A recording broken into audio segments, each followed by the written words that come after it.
Hi, welcome to my channel. I have a new story for you today. My name is Eliza Foster. I am 31 years old. 3 days ago, I sat in a high-rise law office in downtown Nashville, looking at a legal document. For 3 years, my parents pretended I did not exist. They skipped my college graduation. They told their country club friends I was mentally unstable. They looked my hard-working husband in the eye and called him low class. And then their attorney sent me a certified letter. My father needed my signature to sell Foster Ridge, a 40-acre tract of prime Tennessee land worth over $1 million. He needed me to voluntarily sign away my rights so he could pocket the money and save himself from a financial disaster. I read the paper. I looked at attorney William Davis sitting across the mahogany table in his bespoke suit, and I laughed. It was not a polite chuckle. It was a loud, echoing laugh that bounced off the glass walls. Mr. Davis put his silver pen down.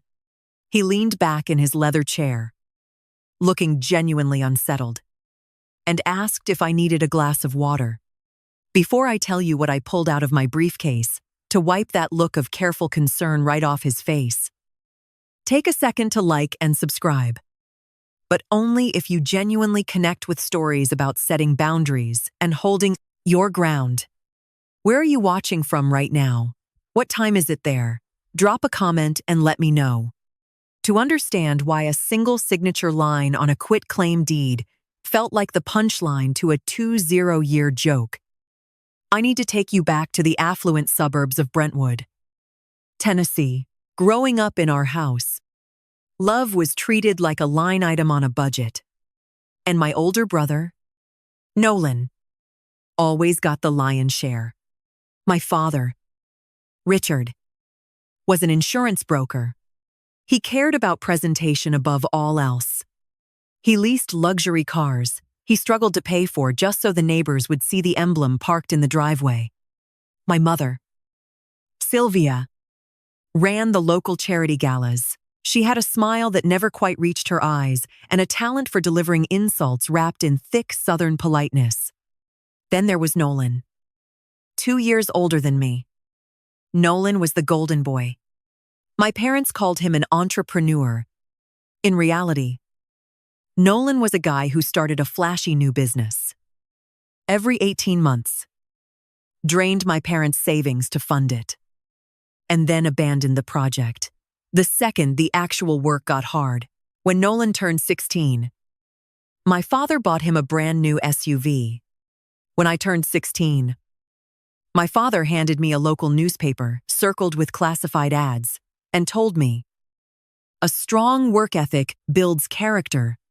I took a job bussing tables at a diner, out on the highway. I bought my own clothes.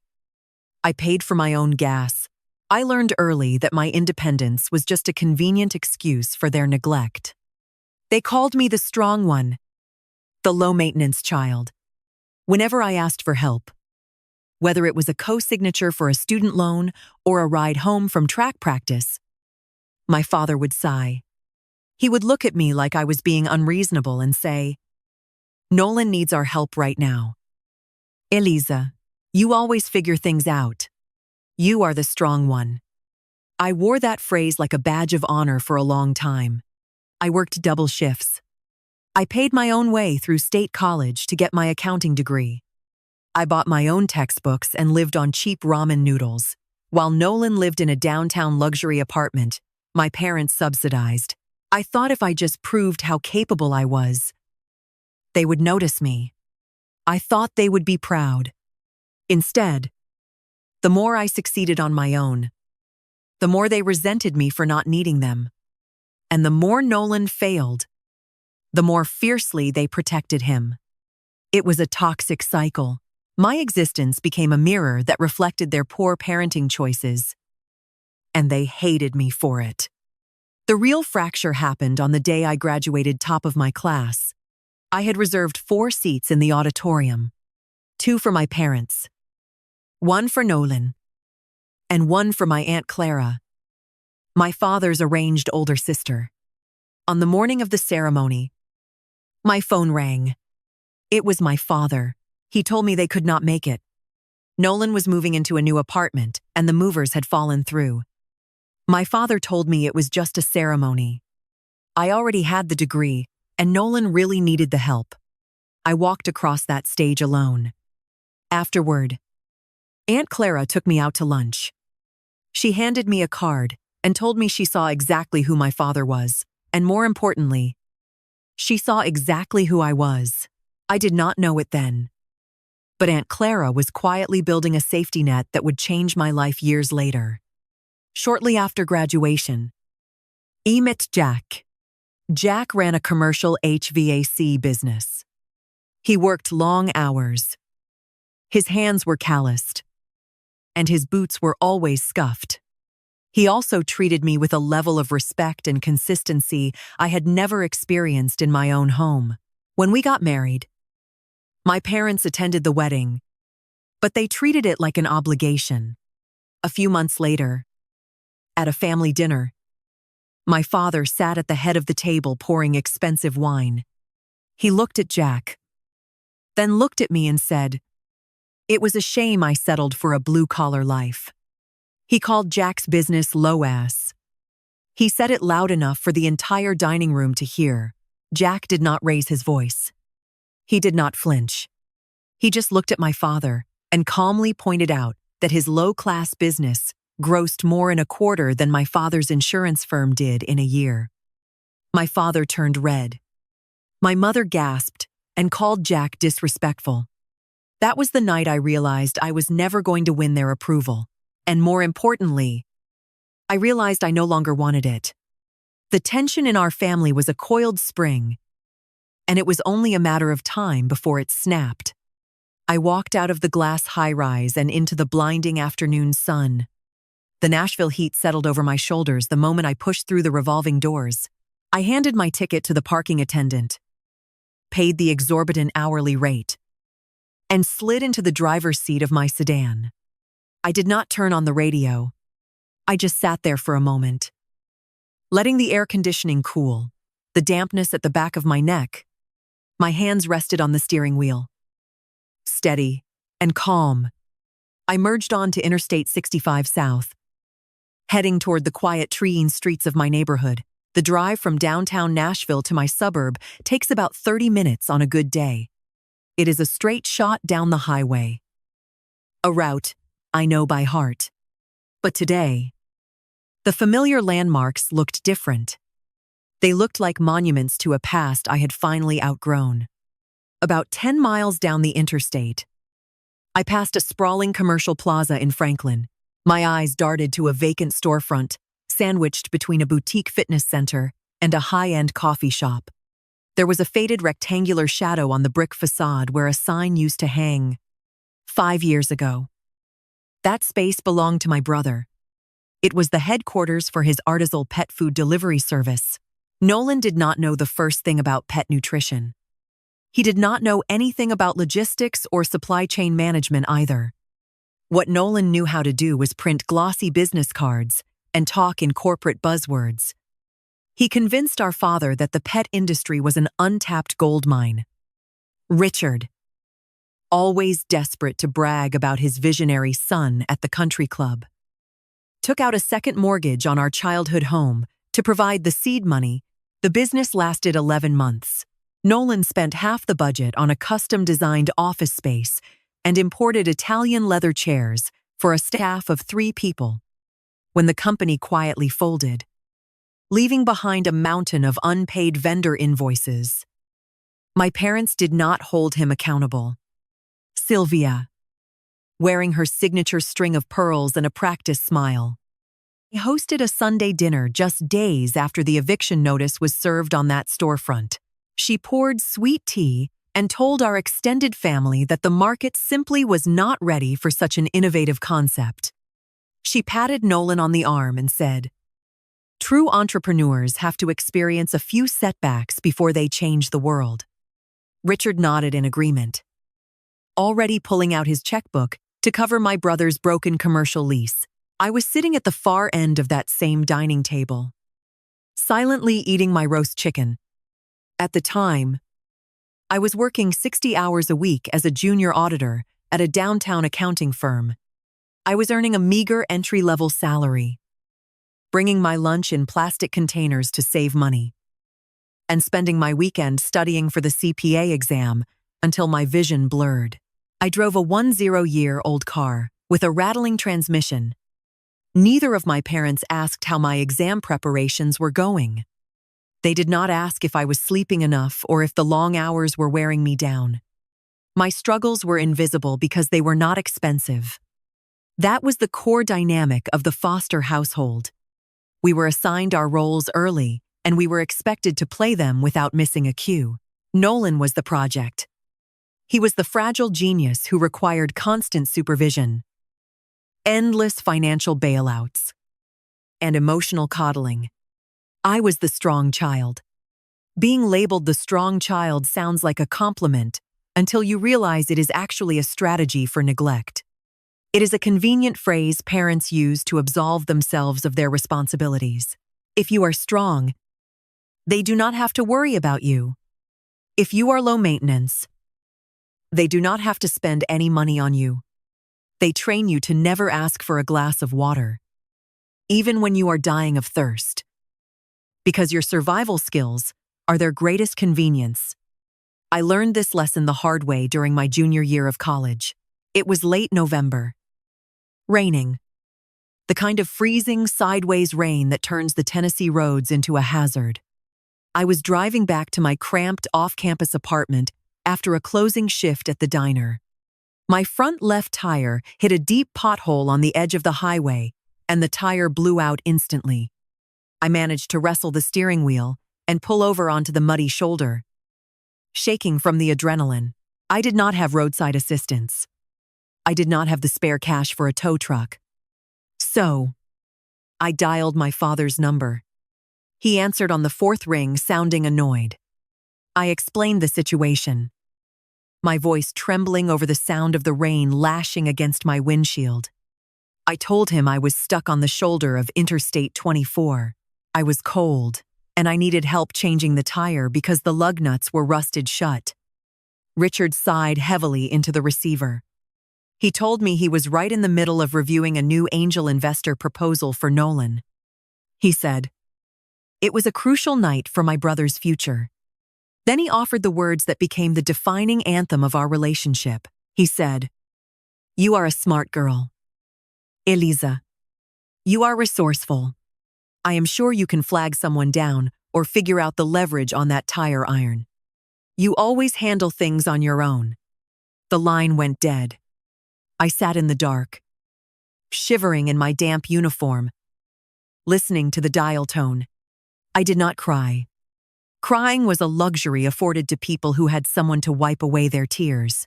Instead, I grabbed the rusty tire iron from the trunk, stood in the freezing mud, and used the full weight of my body to break the lug nuts loose. I changed the tire myself. I drove home on a donut spare at 30 miles per hour. From that night onward, I understood the transaction. My independence was a weapon they used to protect their resources. Every time I fixed my own problems, paid my own bills, or navigated a crisis without them, I was funding their ability to spoil my brother. As I drove closer to my neighborhood, the trees grew thicker and the houses spread further apart. I turned onto my street, leaving the highway behind. The familiar sight of my own home came into view. It was a beautiful brick house with a wide front porch and immaculate landscaping. I had purchased it with my own money alongside my husband, relying on our own credit scores and our own hard work. Pulling into the driveway, I saw Jack's work truck parked near the garage. The sight of his scuffed bumper brought a genuine smile to my face. Jack was the opposite of my family. He did not care about appearances. He cared about foundations. He built his commercial heating and cooling business from the ground up, valuing sweat equity over country club memberships. He was the first person in my life who saw my strength and wanted to support it rather than exploit it. I turned off the ignition and sat in the quiet cabin of my car. My briefcase containing the quitclaim deed and the certified letter rested on the passenger seat. Attorney Davis had given me 14 days to sign away Foster Ridge. My parents thought this would be easy.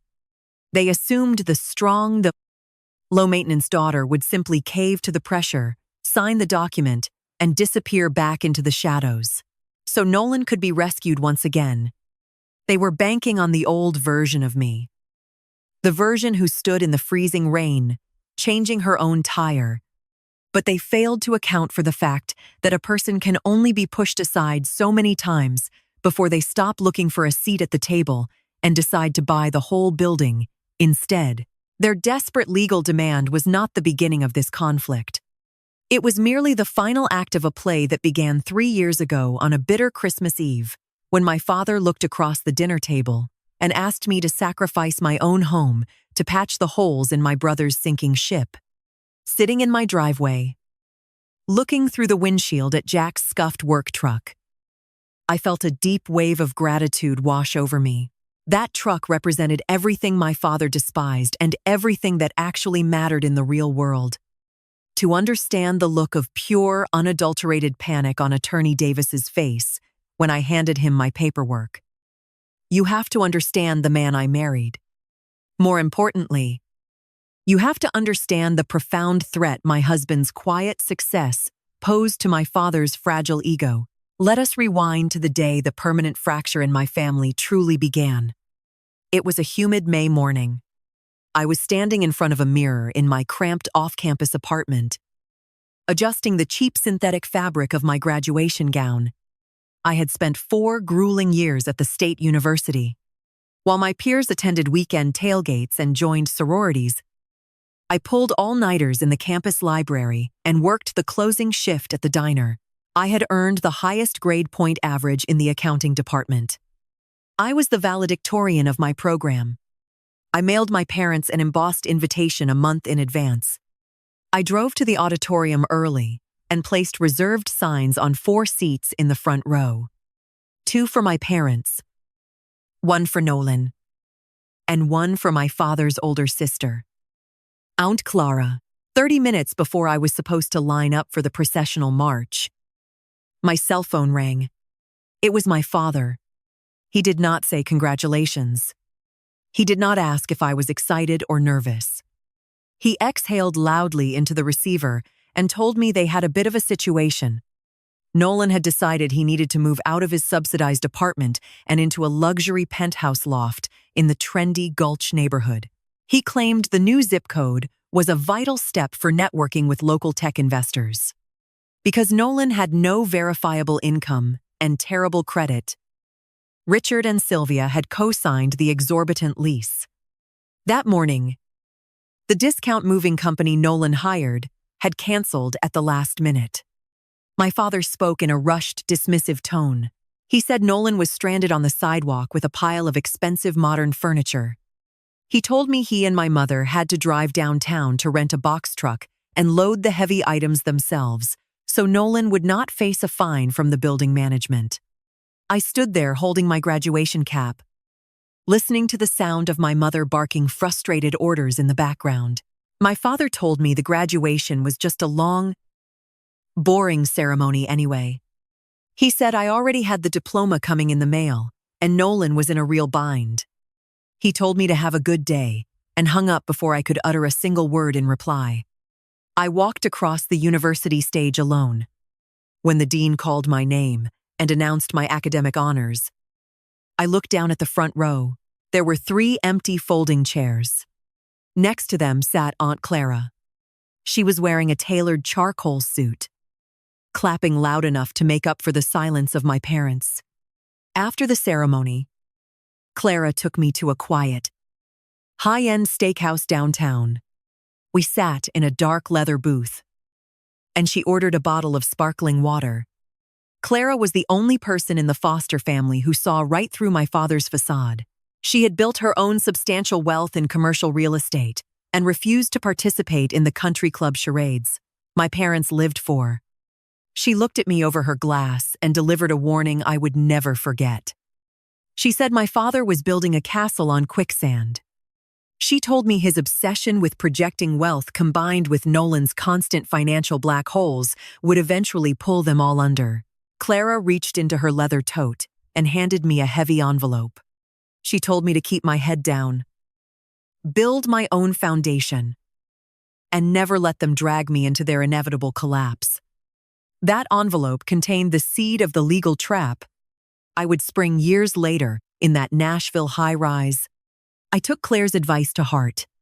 I entered the corporate world, passed my rigorous certification exams on the first try, and focused entirely on building my career at a prestigious accounting firm.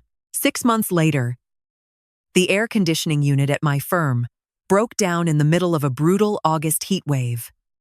The building manager called a commercial heating and cooling company. The man who showed up to fix the industrial unit was Jack. Jack was grounded, competent, and entirely unbothered by status symbols. He did not wear a suit. He wore a canvas work jacket, faded denim, and steel-toed boots. He fixed the unit in record time, made me laugh in the break room, and asked me out for coffee. We started dating, and within 2 years we stood in front of a judge and got married. What my parents failed to understand was that Jack was not just a repairman. He owned the company. He started with one used van and built a fleet of 20 commercial service trucks. He bid on municipal contracts, hospitals, and massive data centers. He possessed a sharp business mind and a relentless work ethic.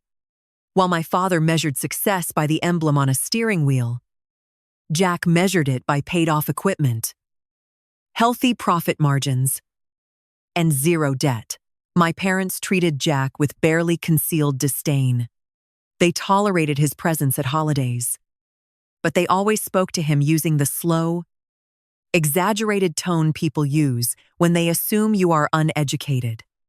The breaking point arrived on our first wedding anniversary.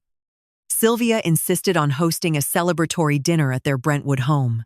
In reality, she just wanted an excuse to show off her recent luxury kitchen remodel to a captive audience. We arrived and took our seats at the formal dining table. Richard stood at the head of the table, swirling a glass of expensive scotch, acting as though he was a monarch holding court. Halfway through the main course, Richard decided to impart some unsolicited career advice. He looked down his nose at Jack, gestured vaguely with his silver fork, and asked if Jack ever planned on going back to school to get a real degree. Richard said it was a shame for a young man to settle for a blue-collar life. He used the phrase low class to describe the service industry. He told Jack that if he took some community college classes and learned how to wear a tie, Richard might be able to pull some strings and find him a junior desk job at the insurance brokerage. The dining room went dead silent. The clinking of silverware stopped. Sylvia kept cutting her chicken, a faint, condescending smirk playing on her lips. I braced myself for an argument. My heart hammered against my ribs. I was ready to stand up, throw my napkin on the table, and walk out the front door. But Jack did not raise his voice. He did not show a single ounce of anger or insecurity. He took a calm sip of his iced tea, set the glass down gently on the coaster, and leaned forward. Jack smiled politely and thanked Richard for the generous offer. Then, in a conversational, almost breezy tone, Jack mentioned his recent winning bid on the new wing of the downtown surgical hospital. He casually discussed the complexities of managing a 7-figure payroll for his technicians. He looked directly into my father's eyes and said he preferred the blue-collar life because his equipment fleet was fully owned. His commercial property was paid off, and he never had to lease a lifestyle he could not afford. The color drained from my father's face. The smirk vanished from my mother's lips. Jack had casually, effortlessly revealed that his so-called low-class business netted more profit in a single quarter than my father's insurance firm generated in an entire year. Jack did not have to pretend to be wealthy. He actually was Richard set his scotch glass down on the table with a dull thud. He did not offer another word of career advice for the rest of the evening. The dynamic in the room shifted permanently. My father's arrogant superiority melted into something much more dangerous. Envy. We left the dinner early that night. As we drove home in the dark, I realized my parents no longer viewed us as an embarrassment. They viewed us as an untapped resource. Jack's quiet display of financial stability did not earn their respect or their pride. It simply painted a giant target on our backs. Instead of backing away, my father decided he was entitled to a share of our hard work. He convinced himself that because we had money in the bank, we were obligated to open our wallets whenever Nolan inevitably crashed his next venture. That realization set the stage for the disastrous holiday gathering that would occur just a few months later. A night where the unspoken tension finally boiled over, leading to a desperate demand, a shattered family, and the cold Tennessee night where I walked away for good. The revelation of my husband's financial reality at that anniversary dinner did not buy us respect. It bought us a sudden and unsettling level of attention. For my entire adult life, my parents had treated my existence as an afterthought. I was the forgotten variable in their daily equation. But once my father realized Jack owned a commercial fleet and we had zero debt, his perspective shifted. We were no longer an embarrassment. We were an untapped line of credit. That shift paved the road directly to Christmas Eve, exactly 3 years ago. The air in Tennessee that December was bitterly cold. The kind of wet chill that sinks straight into your bones. Jack and I drove to Brentwood in his truck. I stared out the passenger window at the sprawling houses wrapped in expensive holiday lights. Feeling a familiar knot tightening in my stomach, I had suggested we skip the dinner entirely and stay home to order takeout. Jack just held my hand across the center console and told me we would stay for 1 hour. Eat the catered food, and leave the second I gave him the signal.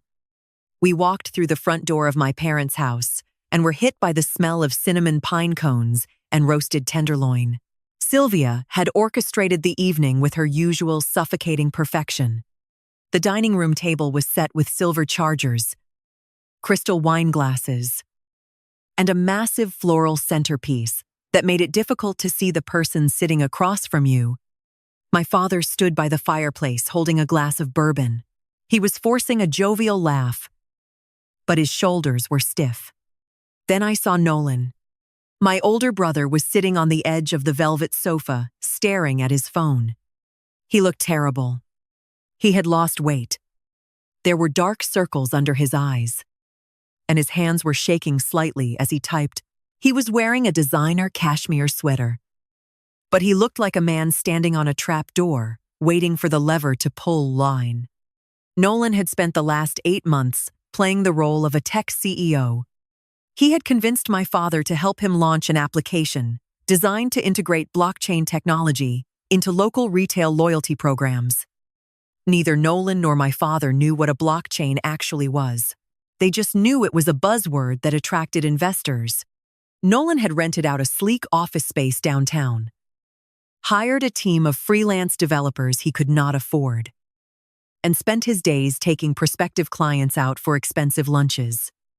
Now the bill was due. The developers had stopped working because their invoices were 90 days past due. The app was riddled with bugs. The investors were demanding audits, and the sleek downtown office was threatening eviction. I did not know the exact details of the crisis yet, but I could read the room. The holiday cheer was a thin veneer over sheer panic. We sat down for dinner. Sylvia poured the wine and tried to steer the conversation toward a charity gala she was co-chairing in the spring. Nobody engaged. Nolan kept his phone on the table next to his plate, checking the screen every 30 seconds. My father chewed his food with a tight jaw. Before Sylvia could even signal the caterer to bring out the dessert plates, Richard cleared his throat. He set his napkin down and leaned forward. Resting his forearms on the table, he looked directly at me. bypassing Jack entirely. He started his pitch, using the exact same tone he used when trying to close a difficult insurance policy. He talked about market fluctuations, temporary cash flow hurdles, and the importance of bridging the gap during a critical growth phase. He said Nolan was on the verge of a massive breakthrough with his software, but the company needed a small injection of liquidity to keep the servers online through the first quarter of the year. Then my father stopped talking about Nolan and started talking about my house. Richard looked at Jack and noted that since our suburban home was fully paid off, we were sitting on a tremendous amount of dormant equity.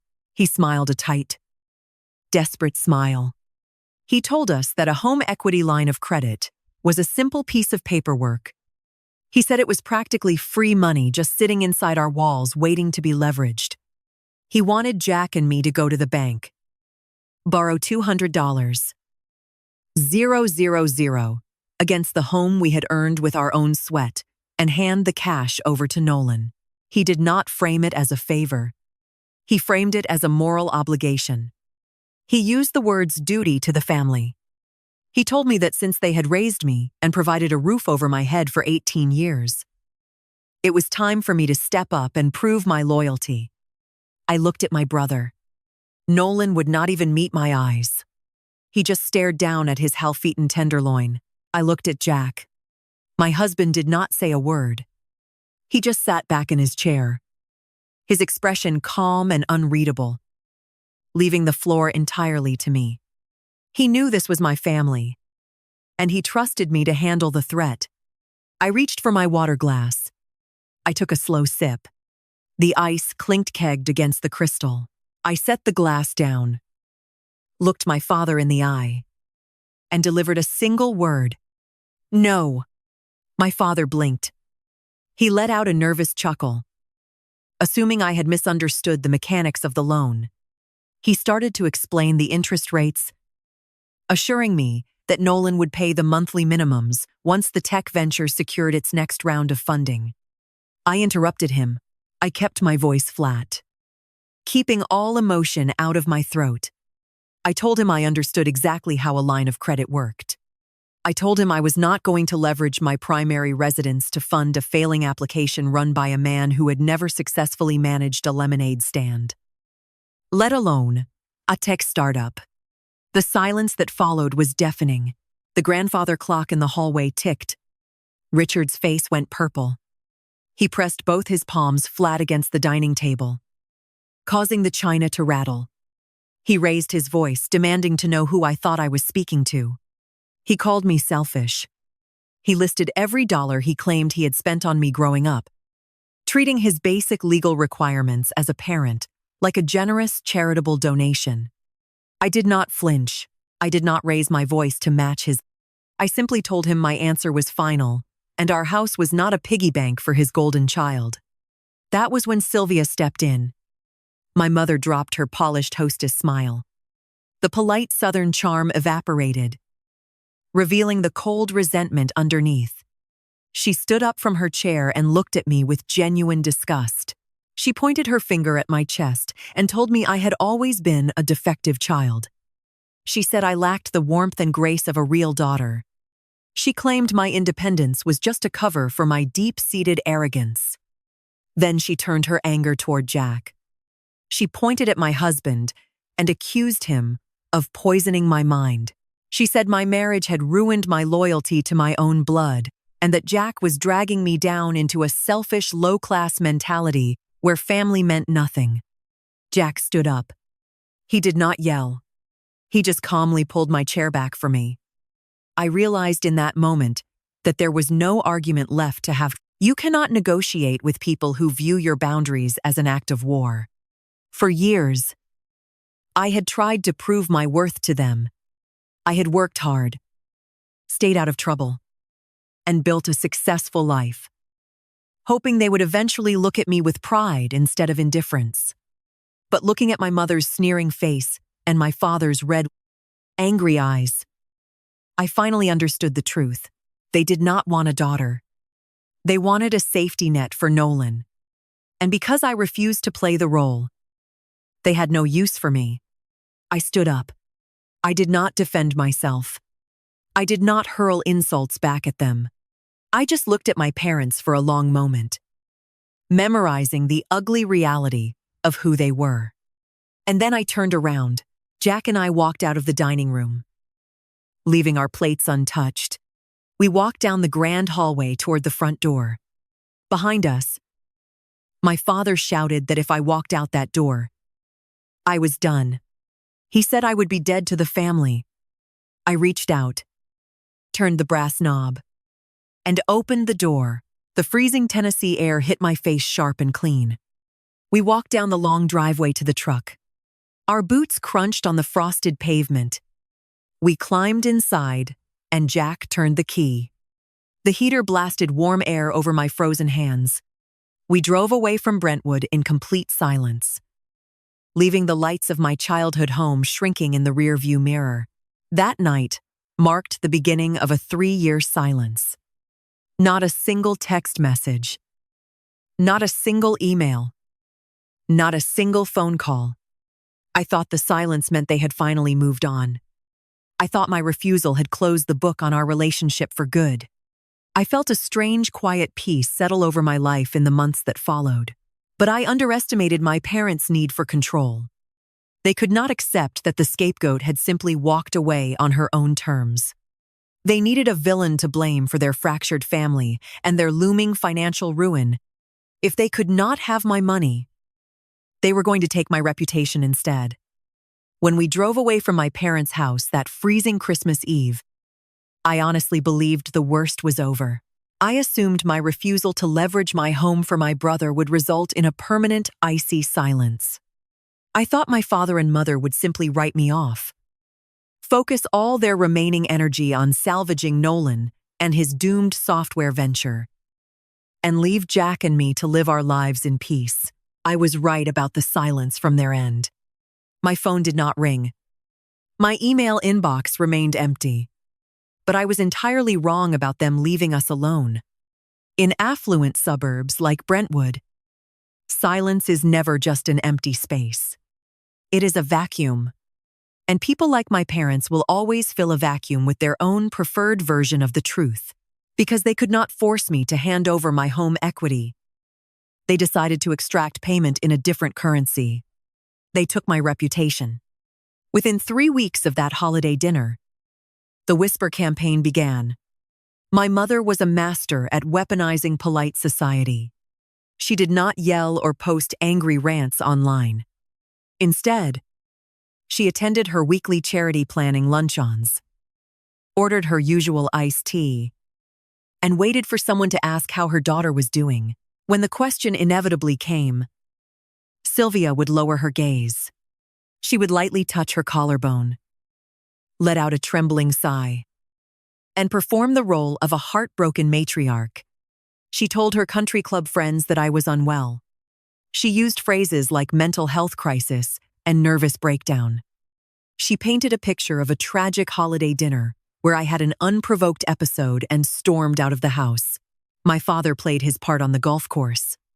When his associates asked why Jack and I had missed the annual New Year reception, Richard would lean against his golf cart and shake his head.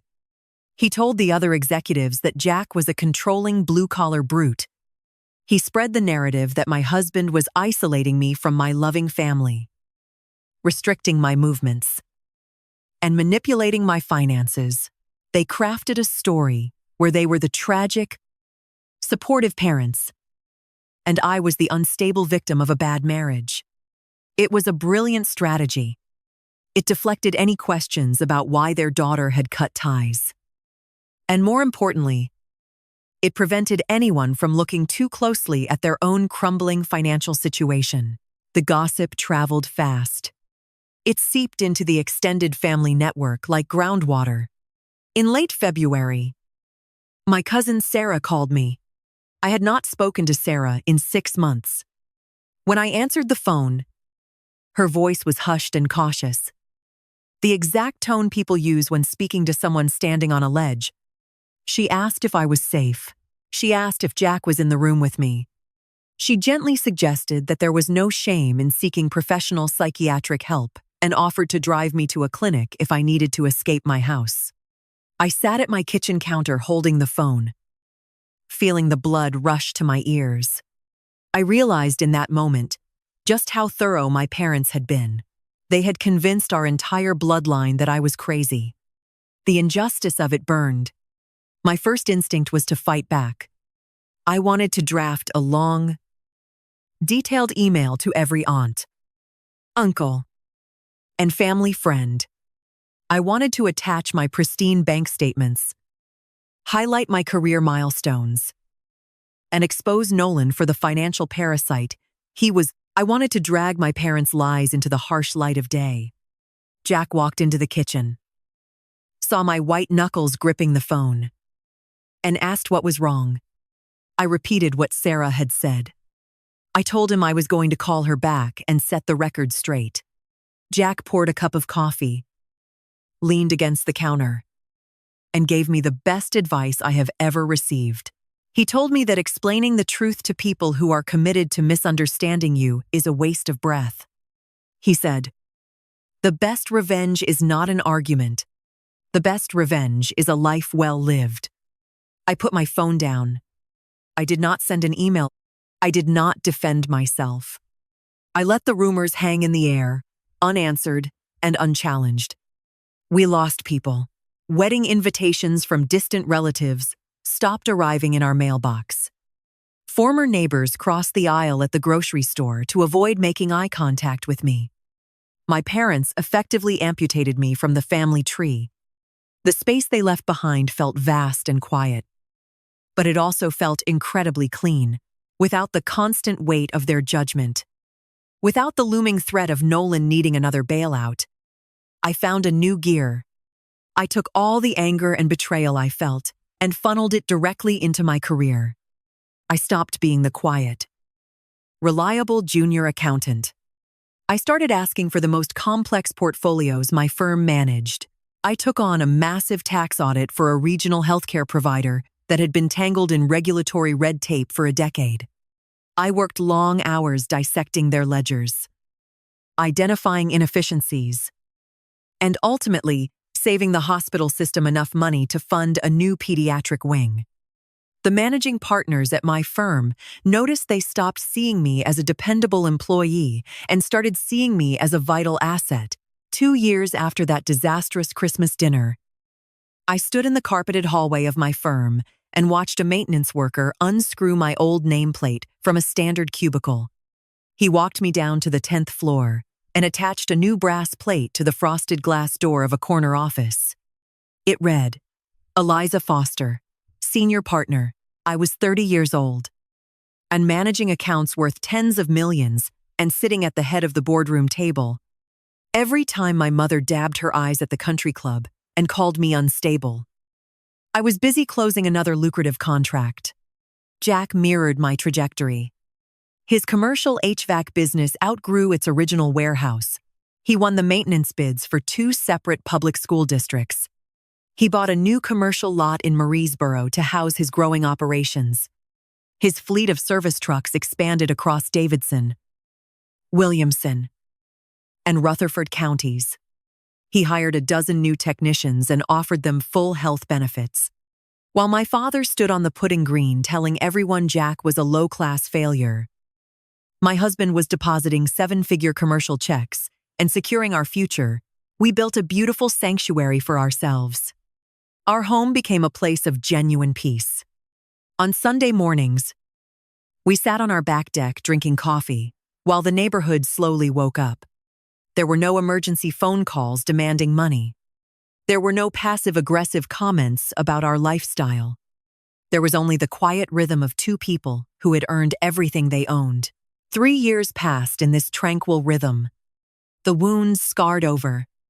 The sting of the smear campaign faded into the background noise of a busy, fulfilling life.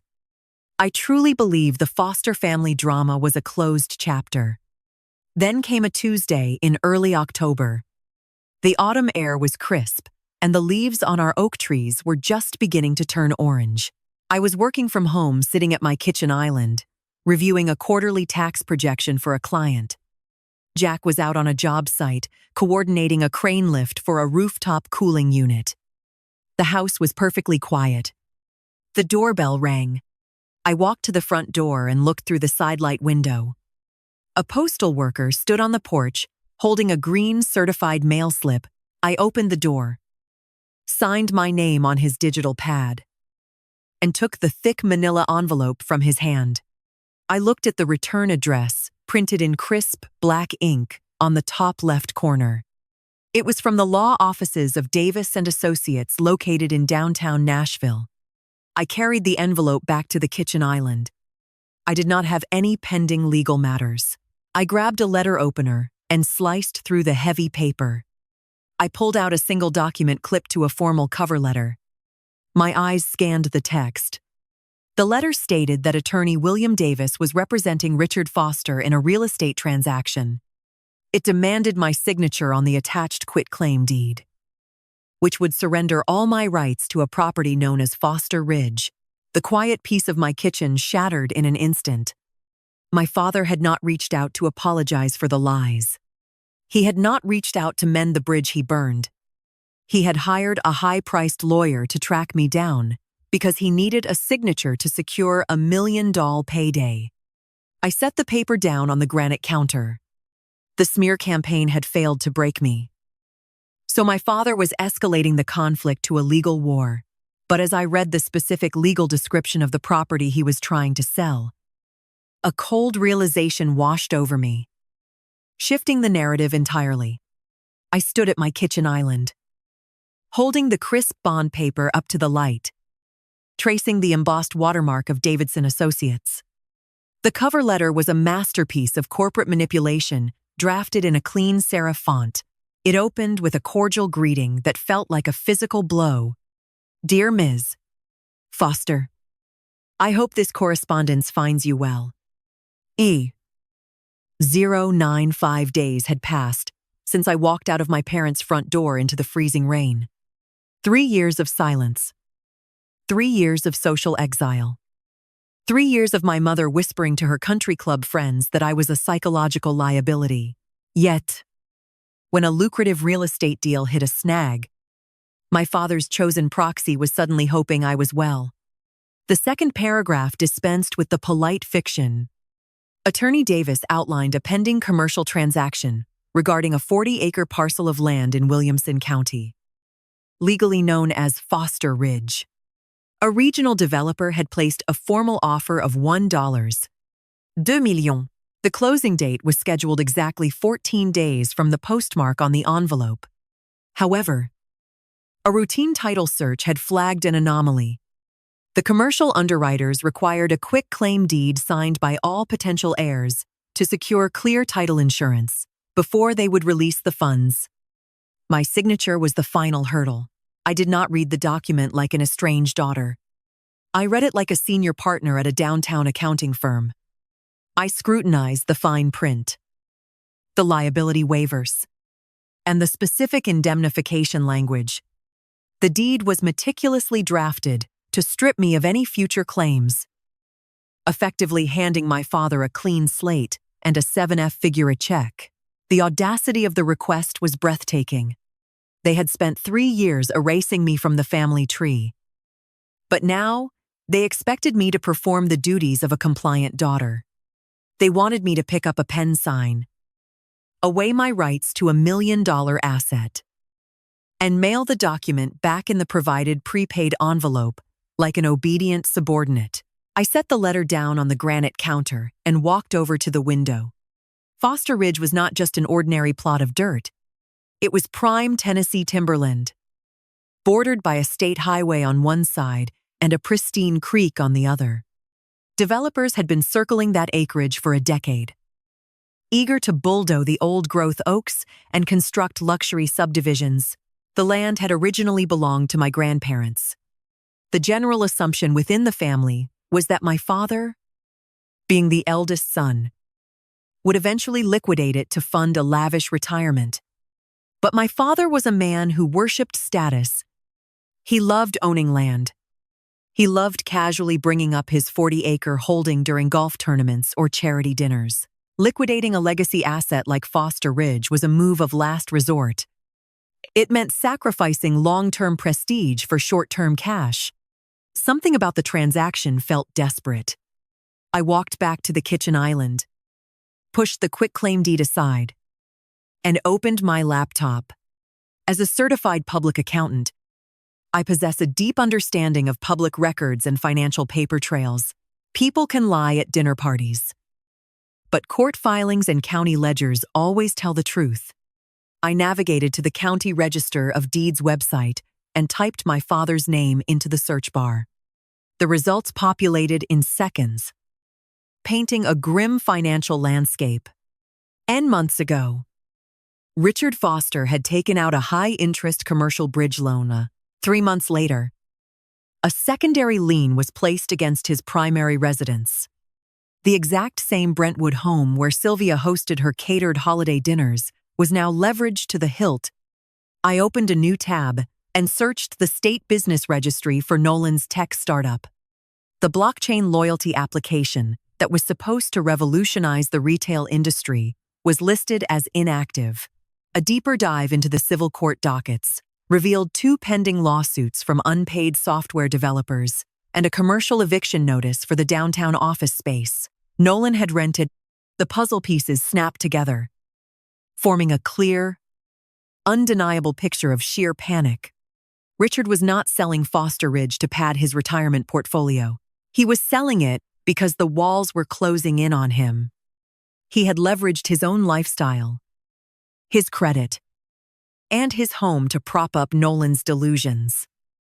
And the bill had finally come due. The bridge loan was maturing. The bank was circling their primary residence. If my father did not produce a massive influx of cash within the next few weeks, the Brentwood house would go into foreclosure. The country club facade would crumble. Every neighbor, every golf buddy, every rival would know the truth. That was why Attorney Davis had sent the letter via certified mail with a ticking 14-day clock. My father needed that $1, $2 million, to bail out the golden child and save his own skin. And the only thing standing between Richard Foster and total financial ruin was my signature on a single piece of paper. He believed he could snap his fingers and summon the strong, low-maintenance daughter to fix his mess one last time. He assumed I would be intimidated by a law firm letterhead. He calculated that I would sign the document just to avoid the hassle. Or perhaps out of some lingering, pathetic desire to earn my way back into his good graces. He was using the same playbook he used when my tire blew out on the highway. He expected me to handle the heavy lifting so he could reap the benefits. But Richard had made a critical miscalculation. He assumed the title anomaly flagged by the developer's underwriters was just a bureaucratic technicality. He thought he was the rightful owner of Foster Ridge. And my signature was merely a formality to appease a nervous insurance actuary. He did not know the truth about that 40-acre tract of land. He did not know that his arranged older sister, Aunt Clara, had seen this exact crisis coming years before she died. Clara had warned me that my father's obsession with appearances and Nolan's endless failures would eventually sink them. She had handed me a heavy envelope outside a downtown steakhouse on the day of my college graduation. She told me to keep my head down, build my own foundation, and wait for the day my father tried to claim the ridge. I folded the lawyer's letter, slid it back into the manila envelope, and walked into my home office to grab my car keys. I did not need to call Attorney Davis. I did not need to confront my parents. I needed to drive to my local bank branch, walk into the vault, and open a safety deposit box I had not touched in 5 years. I picked up my car keys from the kitchen island, leaving the certified letter sitting on the granite counter. The drive to the local bank branch took 12 minutes. The autumn sky was a sharp, clear blue. I rolled the windows down, letting the crisp air cycle through the cabin. I did not feel the familiar tightness in my chest that usually accompanied any interaction with my family. I felt an eerie, sharp focus. I parked in front of the brick building, walked through the glass double doors, and greeted the branch manager. I presented my driver license and asked to access the vault. The manager led me through a heavy steel gate and down a quiet, carpeted hallway. We stepped into the safety deposit room. The air inside smelled of polished metal and old paper. We matched our brass keys, turned them simultaneously in the lock of box 412, and the small rectangular door swung open. The manager offered a polite nod and left me alone in the private viewing room. I slid the long metal container out and placed it on the table. Inside rested a single sealed envelope. It was the same thick ivory envelope my Aunt Clara had handed to me over lunch on the day of my college graduation. To comprehend the sheer magnitude of the trap my father had just walked into, you need to understand who Clara Foster was. Clara was my father's older sister, but they shared nothing besides a last name. She was a force of nature. She made her fortune in commercial real estate during an era when women were expected to fetch coffee in boardrooms, not buy the entire building. Clara possessed a brilliant analytical mind and zero tolerance for nonsense.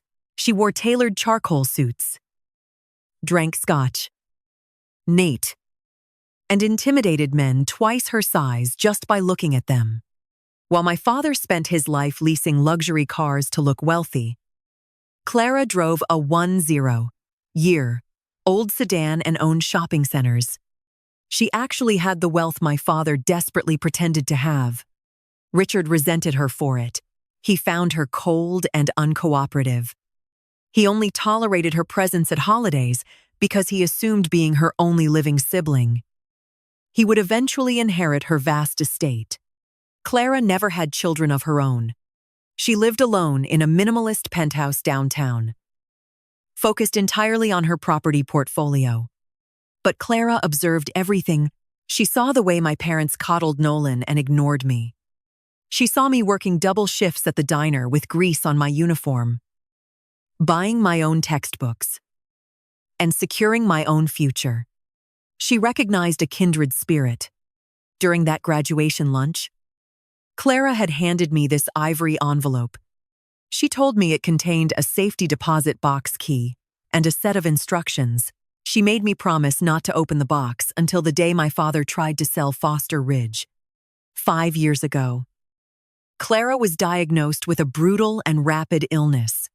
I spent hours sitting by her hospital bed, bringing her black coffee and going over her commercial lease agreements just to keep her mind sharp. My father visited exactly twice, and both times he tried to steer the conversation toward her estate planning. Clara kicked him out of the room. A week before she passed away, she held my hand. Her grip was weak, but her eyes were sharp. She told me Richard built his life on quicksand. She said when the sand inevitably washed away, he would reach for the ridge to save himself. She told me to let him reach and then let him fall. I sat in the quiet bank vault and broke the wax seal on the ivory envelope. I pulled out a thick stack of legal documents printed on heavy bond paper. The staple in the top left corner was thick and industrial. I flipped to the first page. The header was typed in a bold, unyielding font. It read, "Irrevocable Trust Deed. I am a certified public accountant. I spend my days analyzing corporate structures, tax liabilities, and asset transfers." I read the document with a trained eye, scanning the clauses and the specific legal mechanisms Clara had chosen. The brilliance of her strategy unfolded across the pages like a masterclass in estate law. Clara had not waited until her death to pass on the 40-acre timberland. 3 years before she died, she quietly transferred the deed for Foster Ridge out of her own name and placed it directly into this irrevocable trust. She named her trusted personal attorney, Mr. Caldwell, as the managing trustee. I flipped to page 4, scanning down to the beneficiary designation. My name, Eliza Foster, was printed in clear black ink as the sole and exclusive beneficiary. The legal implications were staggering. because the property was placed in an irrevocable trust before Clara passed away. It bypassed the probate process entirely. It never became part of her taxable estate. It never went through the public court system.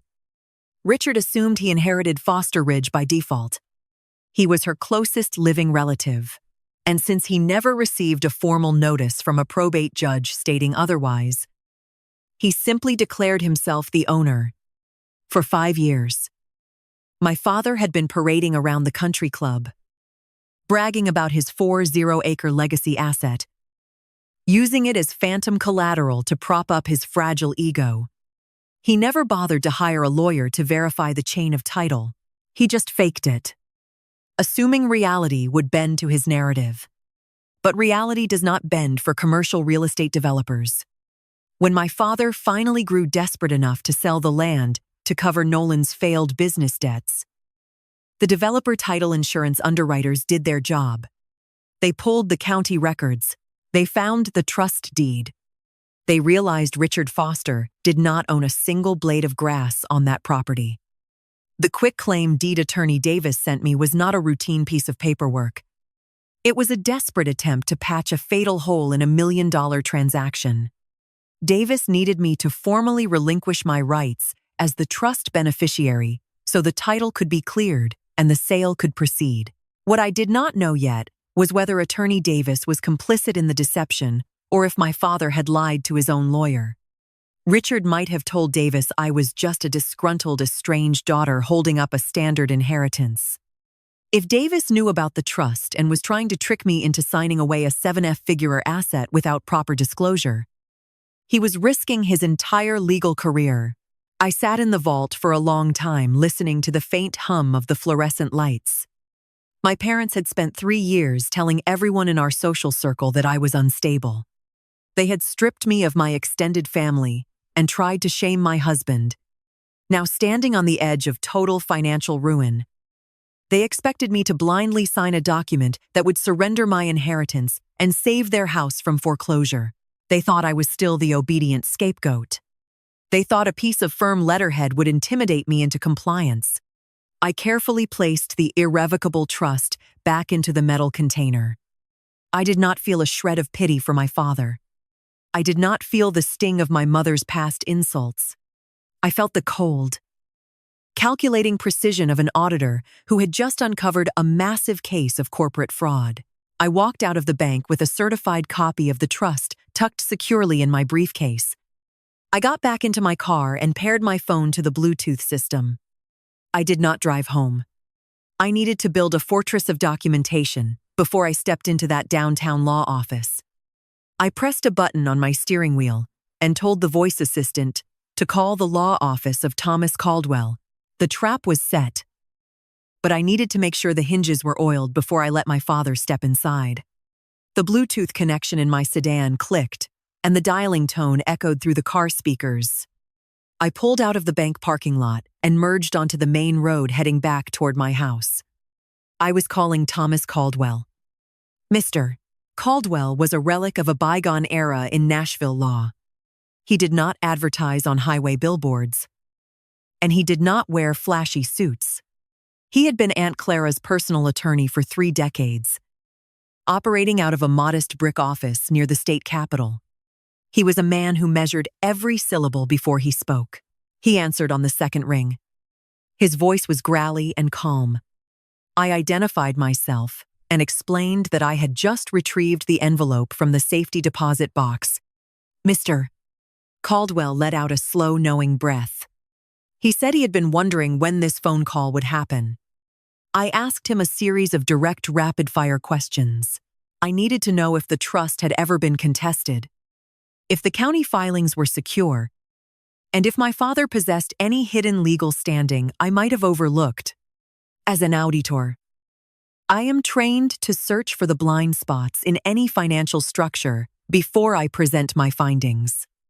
I could not afford a blind spot today. Mr. Caldwell answered with the steady precision of a man reading from a ledger.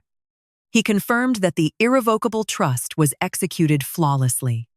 He personally filed the deed transfer with the Williamson County Clerk's office 5 years ago. because Clara funded the trust while she was still alive. The property known as Foster Ridge bypassed probate entirely. Richard Foster had never held a claim to the land. Not for a single second. Mr. Caldwell asked if Richard had attempted to sell the property. I told him about the certified letter from Attorney Davis. The $1.2 million offer from the regional developer. And the ticking 14-day clock on the quitclaim deed. A brief silence hung on the line. Then Mr. Caldwell stated that Richard was attempting to sell an asset he did not own. He warned me that if Richard had signed a listing agreement or accepted earnest money from a developer while claiming to hold clear title, my father had committed fraud. Mr.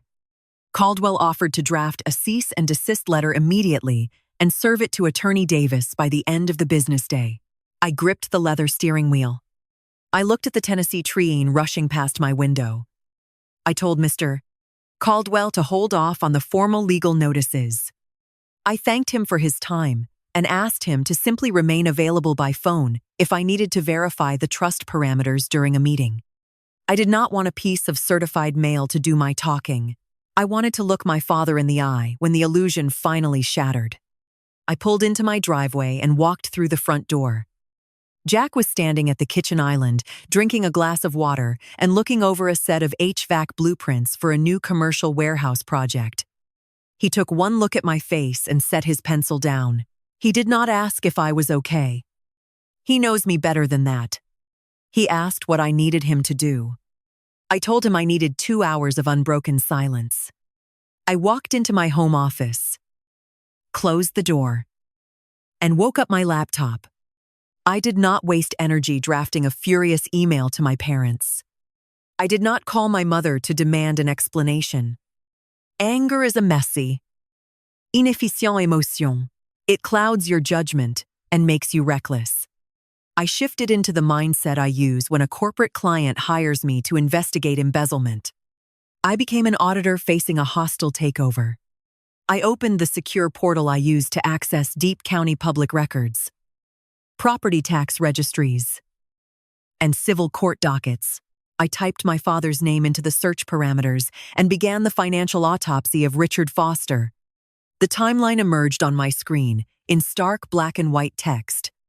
It was a tragedy, written in interest rates and lien attachments.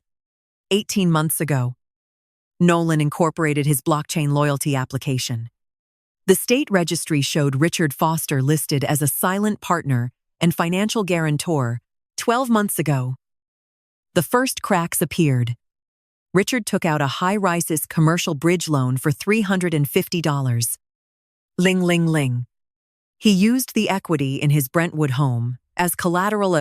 The interest rate on that bridge loan was predatory, designed for desperate borrowers who needed fast cash and lacked the liquid assets to secure traditional financing. I cross-referenced the dates. The week Richard signed that bridge loan was the exact same week Nolan signed the commercial lease for his downtown luxury office space. My father had literally bet the roof over his head to fund Nolan's vanity project. I kept scrolling through the county dockets. 6 months ago, the software developers Nolan hired filed a civil suit for unpaid wages. 4 months ago, the commercial landlord filed for eviction.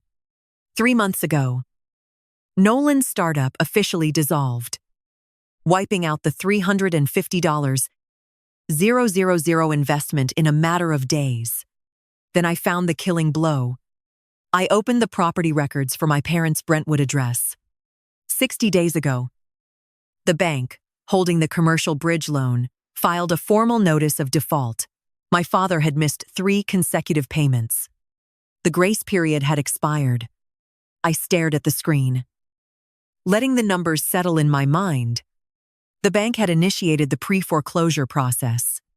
According to Tennessee state law, Richard and Sylvia had roughly 2 months to cure the default, pay the penalties, and settle the outstanding balance. If they failed to produce the cash, the bank would publish the foreclosure notice in the local paper and auction their beloved Brentwood home on the courthouse steps. Suddenly, The $1. 2 million offer for Foster Ridge made perfect sense. If Richard could force me to sign that quitclaim deed, he could push the land sale through. After paying the capital gains tax and the real estate commissions, he would walk away with just enough cash to clear the bridge loan, pay off Nolan's outstanding legal settlements, and keep the Brentwood house. The sale of Foster Ridge was not a retirement strategy.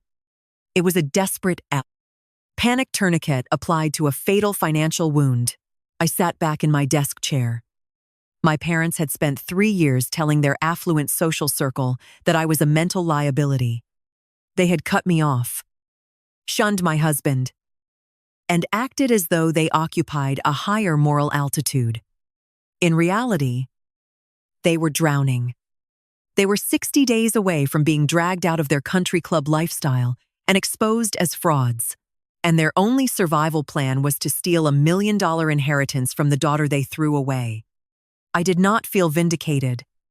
I just felt a cold, sharp clarity.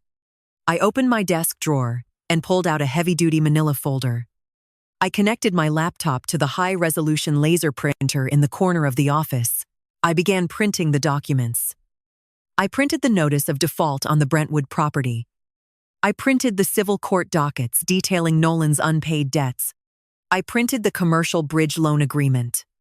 Then I drove to the local shipping store and made high-quality color copies of the irrevocable trust deed and the county filing stamps Aunt Clara had left me. I returned home and assembled the folder. I used brass fasteners to secure the pages. I applied neat, typewritten index tabs to the edges of the paper, organizing the documents in sequential order. The trust deed sat at the very top. The financial ruin of the Foster family sat underneath it. The folder felt heavy in my hands. It was a weapon forged from their own hubris and my quiet competence. I picked up my cell phone and dialed the number for Davis and Associates. A receptionist answered with a polished, rehearsed greeting. I gave her my name and referenced the certified letter I had received that morning. I kept my voice pleasant and professional. I told the receptionist that I had reviewed the quitclaim deed regarding Foster Ridge. I stated that I was unwilling to handle a transaction of this magnitude through the mail. I requested an in-person meeting with Attorney Davis at his downtown office. The receptionist clicked a few keys on her keyboard. She offered me a time slot on Thursday afternoon at 2:00. I accepted the time. Then I added one final condition. I told her that because this transaction involved a legacy family property, I required Richard and Sylvia Foster to be present in the conference room. I framed it as a desire to resolve the family matter efficiently and ensure all parties were on the same page before any ink touched the paper. The receptionist, clearly assuming I was an obedient daughter, ready to capitulate under parental pressure, agreed immediately. She said she would notify Mr. Foster of the meeting time. I ended the call and set the phone down on my desk. I ran my hand over the smooth surface of the manila folder. My father thought he was summoning a wounded scapegoat to a legal slaughter. He had no idea he was inviting an auditor to review a bankrupt ledger. The trap was set. The documents were verified. And all that was left to do was walk into that glass high-rise and let them pull the lever themselves. Thursday afternoon arrived with a heavy overcast sky. The Nashville skyline was muted beneath a blanket of gray clouds, matching the cold, analytical mood I had settled into over the past 48 hours. I parked my sedan in the subterranean garage of the Davis and Associates high-rise. I turned off the engine and sat in the quiet cabin for a moment, running through the inventory of my manila folder one last time. I did not dress like a daughter going to a family reunion. I dressed like a senior partner walking into a hostile negotiation. I wore a tailored charcoal blazer, matching slacks, and low heels. I tied my hair back into a sleek, severe knot. I wore no jewelry other than my wedding band. I wanted to present a blank, unreadable slate. My only accessory was the thick indexed folder tucked securely under my right arm.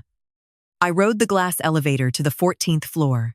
The doors slid open with a soft chime, revealing a lobby designed to intimidate. It was a vast expanse of frosted glass, brushed steel, and dark hardwood floors. The air smelled of expensive roasted coffee and leather upholstery.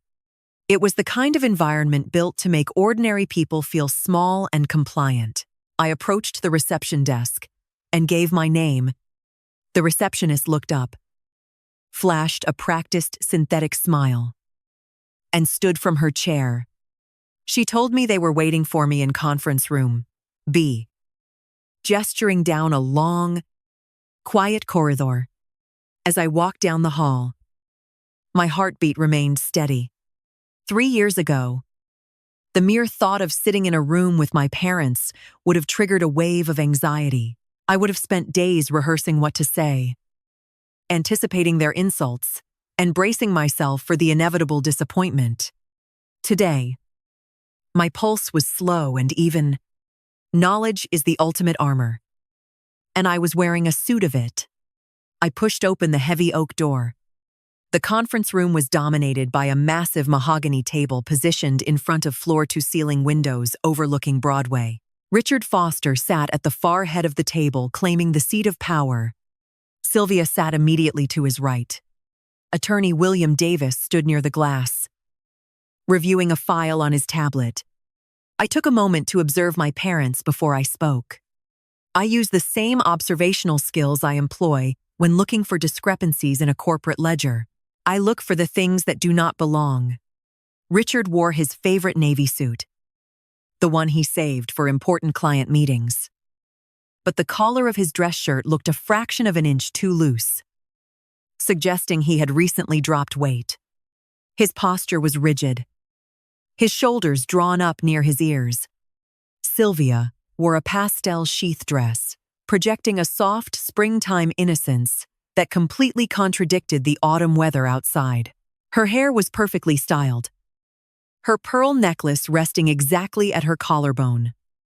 But her hands resting on the polished wood were clasped together so tightly her knuckles were white. They were projecting affluent arrogance. But their micro-expressions screamed pure panic. The moment the door latched shut behind me, Sylvia snapped into her role. She gasped softly, pressing a hand to her chest, and half rose from her chair. "Eliza," she said, her voice dripping with thick, manufactured Southern warmth. "Sweetheart, it has been so long." She leaned forward, perhaps intending to offer a theatrical hug for the benefit of the lawyer standing by the window. I did not step toward her. I did not offer a polite smile. I walked to the opposite end of the mahogany table, pulled out a leather chair directly across from Attorney Davis, and sat down. "Hello, Sylvia." "Richard," I said. I used their first names. The words landed on the table like cold stones. I did not raise my voice. But the sheer lack of deference effectively paralyzed her.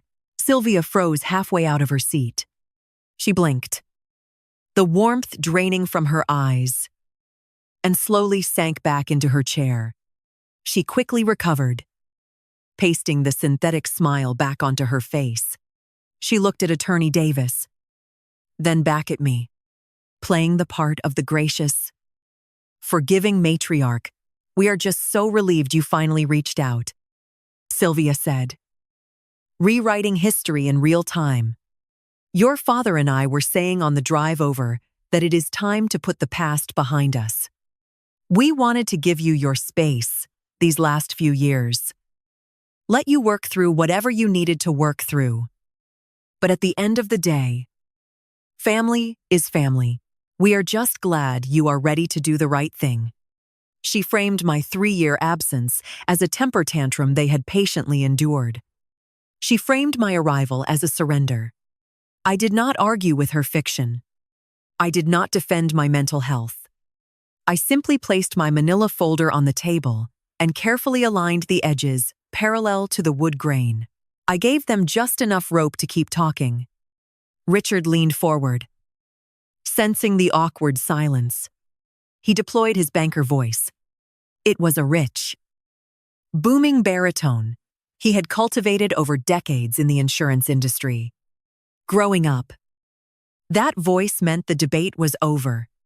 It was the tone he used to dismiss my achievements and demand my obedience. Eliza, we appreciate you making the drive down here, Richard said, striving for a tone of casual authority. I know you have a busy schedule at your accounting firm, but this is a critical piece of family business. Mr. Davis has the paperwork ready to go. We can get this wrapped up in 5 minutes and go grab a nice lunch together. My treat. We have a lot of catching up to do. He gestured toward a crisp document resting in the center of the table. A silver pen lay beside it. The tip pointed in my direction. Attorney Davis took his cue and sat down across from me. He looked at me with a mild, patronizing expression. He clearly viewed this as a routine administrative hurdle. In his mind, I was just a stubborn daughter who needed a gentle nudge from legal counsel to sign an inheritance waiver. Ms. Foster, Davis said, folding his hands over his legal pad. The quitclaim deed requires your signature on page 3, along with your initials on the liability waiver on page 4. The document simply clears a minor title discrepancy regarding the Foster Ridge parcel. I have a notary waiting in the hall to stamp it once we are finished. I looked at the three of them. They had orchestrated this entire scene to feel inevitable. The high-altitude room, the waiting notary, the promise of a free lunch. It was a psychological pressure cooker designed to make me feel small, compliant, and rushed. They wanted me to pick up the pen and sign the paper before I had a chance to ask a single question. I looked at my father's hands. He had them resting casually on the table, but his left thumb was rubbing furiously against the side of his index finger. It was a nervous tic he exhibited whenever a client asked to read the fine print of a complex policy. Sylvia was equally transparent. Her eyes kept darting to her designer handbag, sitting on the empty chair beside her, as if she was calculating how much she could pawn it for. They were 60 days away from losing everything, suffocating under the weight of a commercial bridge loan and masking their terror with country club pleasantries. I looked at the silver pen. I did not reach for it. I rested my hands on top of my closed manila folder. I will not be signing anything right this second. Mr. Davis, I said. My voice was low-measured and entirely devoid of emotion.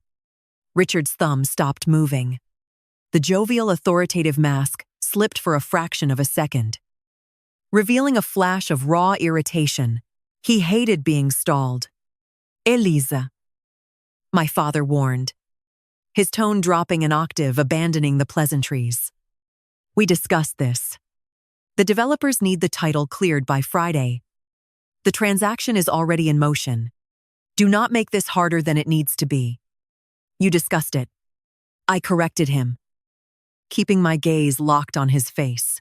I received a certified letter demanding a signature for a property I have not heard you mention in 5 years. I am a certified public accountant.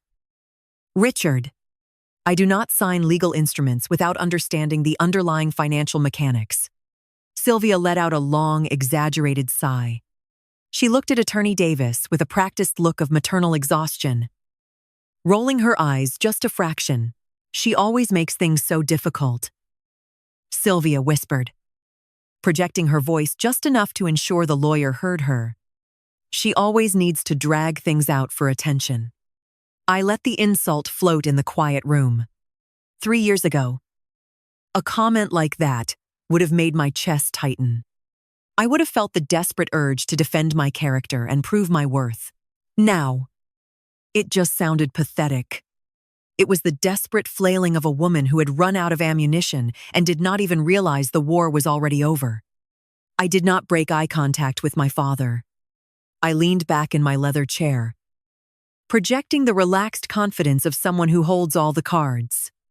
Before we talk about ink, I said. I want to hear the pitch. I want you to look me in the eye. Richard. And tell me exactly why Foster Ridge needs to be sold today. My father stared at me. He was cornered. He had expected a quick rubber stamp. And instead he was facing an audit. I watched his chest rise as he took a deep breath. He puffed out his shoulders, adjusted his expensive tie, and prepared to spin the greatest lie of his life. Completely unaware that he was about to step directly onto a trap door, Richard cleared his throat. The sound echoed in the spacious conference room, signaling the start of his performance. He adopted the polished tone of a seasoned financial advisor, guiding a novice client through a complex portfolio.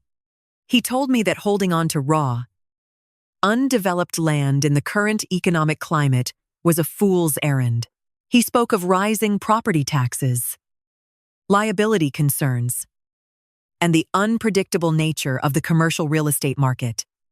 He framed the sale of Foster Ridge not as a sudden necessity, but as a carefully calculated strategic move designed to protect the legacy of the family name. He leaned forward. Resting his elbows on the polished mahogany, he softened his voice. Attempting to project patriarchal wisdom, he told me that Aunt Clara was a pragmatic woman. He said she understood the value of liquidity over sentimentality. He claimed that Clara would want the family to capitalize on a peak market valuation rather than letting the timberland sit idle and depreciate. Listening to him invoke the memory of the sister he had neglected required every ounce of my professional restraint. Clara despised his superficial lifestyle. She had spent her final days warning me about his financial recklessness. Watching him use her name to justify his own greed was revolting. Still, I kept my face blank. I did not betray a single flicker of emotion. I let him spin his web of lies, knowing exactly how fragile the silk was. Sensing that his financial logic was not producing the immediate compliance he expected, Richard glanced at Sylvia. It was a subtle, practiced cue. Sylvia seamlessly transitioned into the second phase of their routine. The emotional ambush. My mother unclasped her hands and reached into her designer handbag. She withdrew a pristine white tissue, gripping it tightly in her manicured fingers. Her lower lip began to tremble with practiced precision. She looked at me with wide, glistening eyes, playing the role of the wounded, desperate peacemaker. Sylvia told me the last 3 years had been a dark cloud over our family. She said the silence had broken her heart into 1,000 pieces.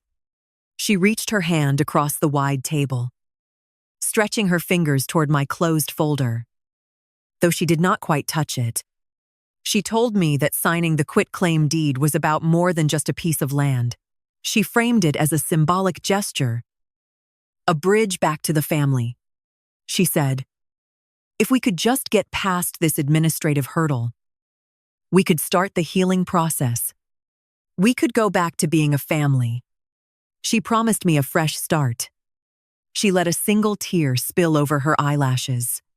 She dabbed it away quickly, sniffing delicately. Ensuring Attorney Davis witnessed the performance of a grieving mother, offering an olive branch to her arranged child. They finished their routine and waited. They expected me to crumble. They expected the combination of paternal authority and maternal guilt to break down my defenses. They expected me to reach for the silver pen, sign my name, and thank them for the opportunity to earn my way back into their good graces. I did not reach for the pen. I did not speak. I sat in my leather chair, maintaining eye contact with my father, and let the silence stretch across the room. In my line of work, silence is an incredibly effective investigative tool.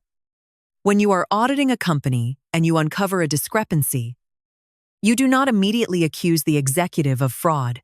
You lay the document on the desk, state the facts, and wait. Liars despise silence. It feels like a physical weight pressing down on their chests. They feel an overwhelming compulsion to fill the quiet space with words, excuse, and justifications. If you wait long enough, They will always hand you the rope you need. I watched the silence work its magic on my parents. 10 seconds passed. Then 20. The hum of the ventilation system became the loudest sound in the room. Richard's confidence began to fray. He shifted his weight, the leather chair squeaking beneath him. He adjusted his suit jacket. He looked at Attorney Davis silently, pleading with the lawyer to intervene, and pushed the paperwork forward. But Davis was a seasoned professional. He recognized a standoff when he saw one, and he wisely kept his mouth shut. Waiting for his client to handle the friction, Sylvia dropped her outstretched hand. Her tears dried instantly. Her posture stiffened, the maternal warmth evaporating into thin air as she realized her performance had failed to land. She glared at me, the corners of her mouth pulling down into a bitter frown. The mask of the grieving mother slipped, revealing the cold, calculating woman beneath. The tension reached a boiling point.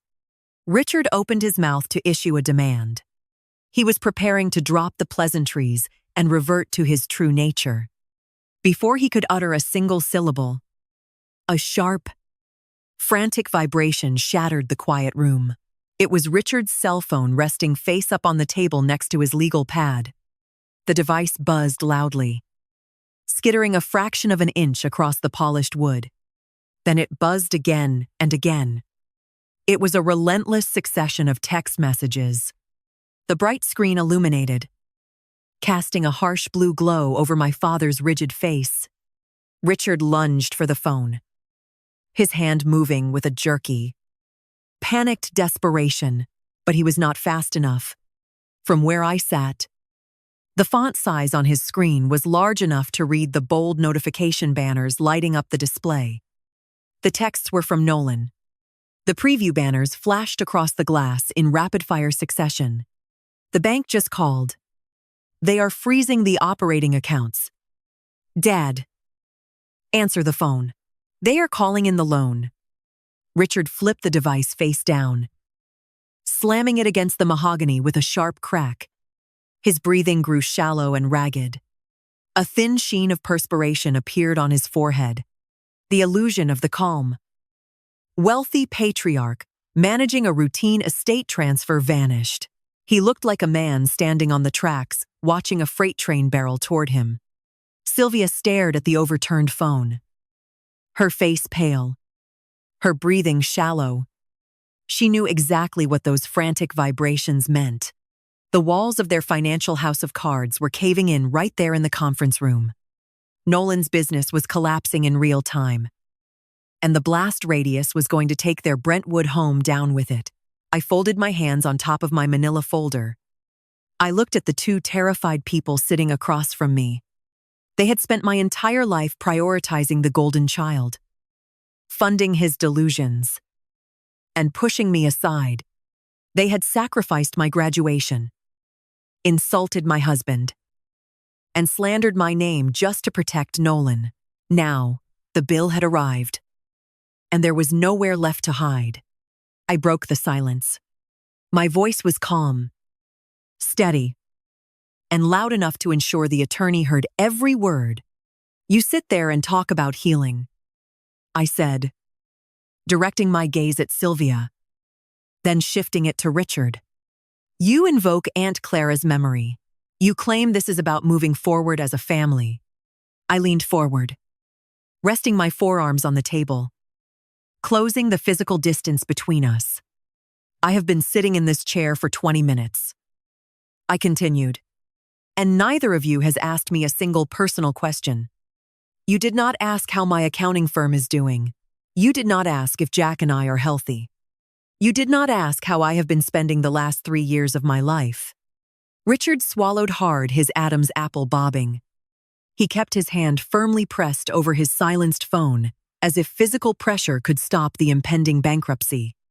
You do not care about healing a broken family, I said, pointing a single finger at the quitclaim deed resting in the center of the table. You only care about the ink on that paper. You need me to sign away Foster Ridge so you can cover Nolan's bad debts and save your house from foreclosure. Attorney Davis sat up straight, his pen freezing halfway across his legal pad. He shot a sharp, questioning glance at his client. Davis had clearly been led to believe this was a standard transaction for a wealthy family. He had no idea his client was drowning in debt and facing imminent foreclosure. Lawyers hate surprises, especially financial ones that could complicate a clean title transfer. Richard realized he was losing control of the narrative. His lawyer was growing suspicious, his wife was panicking, and the daughter he thought he could manipulate was reading his ledger out loud. The panic in his eyes hardened into a desperate, cornered rage. The polite facade was gone. The banker voice was gone. He was out of time, out of money, and out of patience. He was about to make the biggest mistake of his life. Issuing threats he could not back up against a daughter who was holding all the cards. The echo of my words hung in the conference room, chilling the air. I had laid his financial ruin bare in front of his wife and his legal counsel. For a long, suffocating moment, nobody moved. The polished facade Richard had spent decades carefully constructing cracked down the center, and the man hiding underneath finally clawed his way out. His reaction was immediate and physical. Richard slammed his open palm flat against the mahogany table. The impact sounded like a gunshot. The crystal water pitchers rattled, and Sylvia flinched, pulling her shoulders up toward her ears. He stood up, shoving his heavy leather chair backward. He leaned over the table, planting his fists on the wood. Hovering over the space between us, his face flushed a dark, mottled crimson. The veins in his neck stood out in stark relief. This was the true Richard Foster. When manipulation failed, when guilt trips fell flat, he always reverted to intimidation. "You think you can march into this office and interrogate me?" Richard shouted, his voice echoing off the glass windows. "You think you can sit there in your fancy suit and pass judgment on this family? You have no idea what it takes to keep a legacy afloat. You have no idea the pressure I am under." He pointed a shaking finger at my face. He accused me of being vindictive. He claimed I was holding on to ancient petty grudges over minor disagreements. He told Attorney Davis that I was acting out of spite, trying to sabotage a crucial business transaction simply because I was jealous of my brother. I watched him rage. I had seen this exact performance before. I remembered being 14 years old, standing in our Brentwood kitchen, asking my father what happened to the savings bonds my grandmother had left in my name. I had wanted to use them to buy a used car for work. Richard had used this exact same posture looming over me. Raising his voice to a deafening pitch, he had demanded I stop being greedy and ungrateful, shouting until I backed down and retreated to my room. I found out later he had cashed those bonds to pay for Nolan's spring break trip to Mexico. Bullying was his default setting whenever he was caught stealing. "You are going to stop playing these childish games right now," Richard demanded, his voice turning ragged.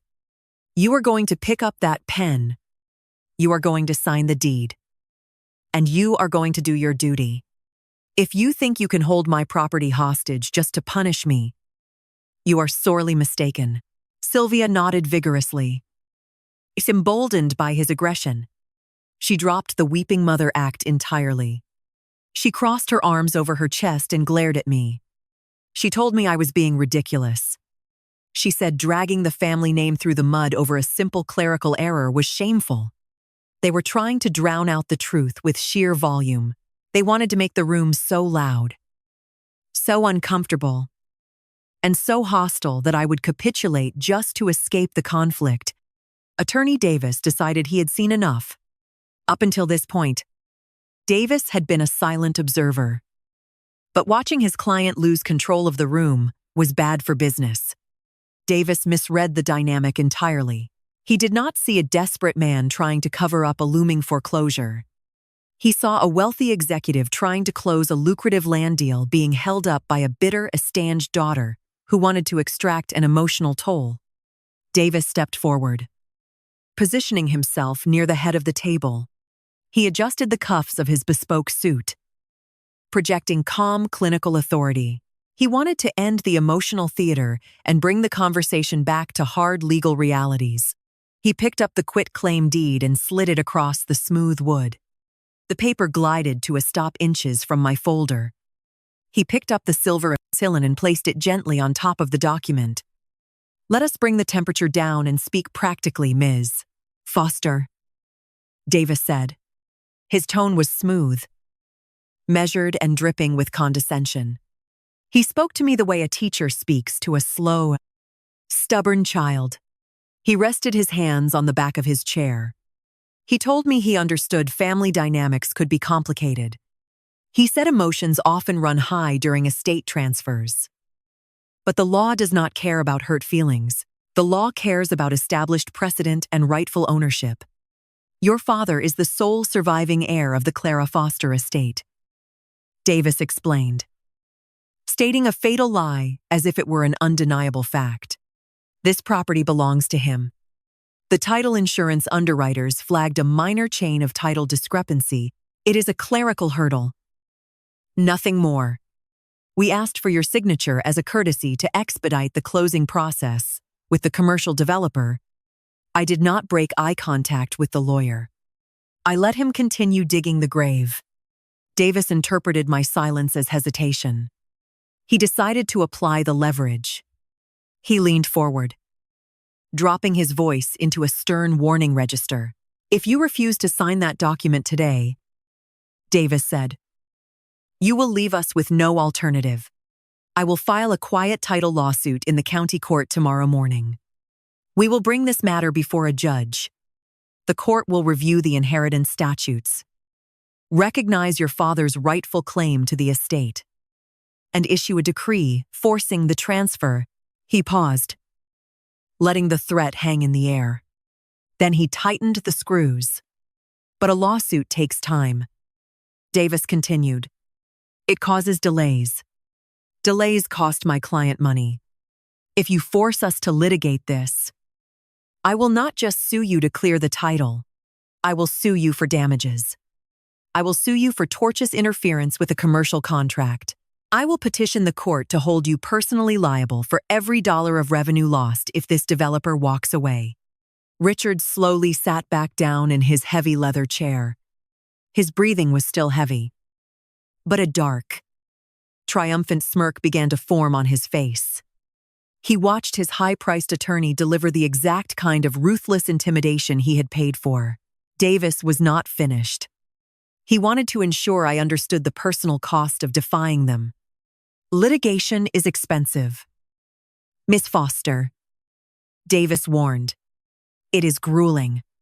We will file discovery motions. We will demand years of your financial records. We will subpoena your accounting firm. We will subpoena your husband's commercial business.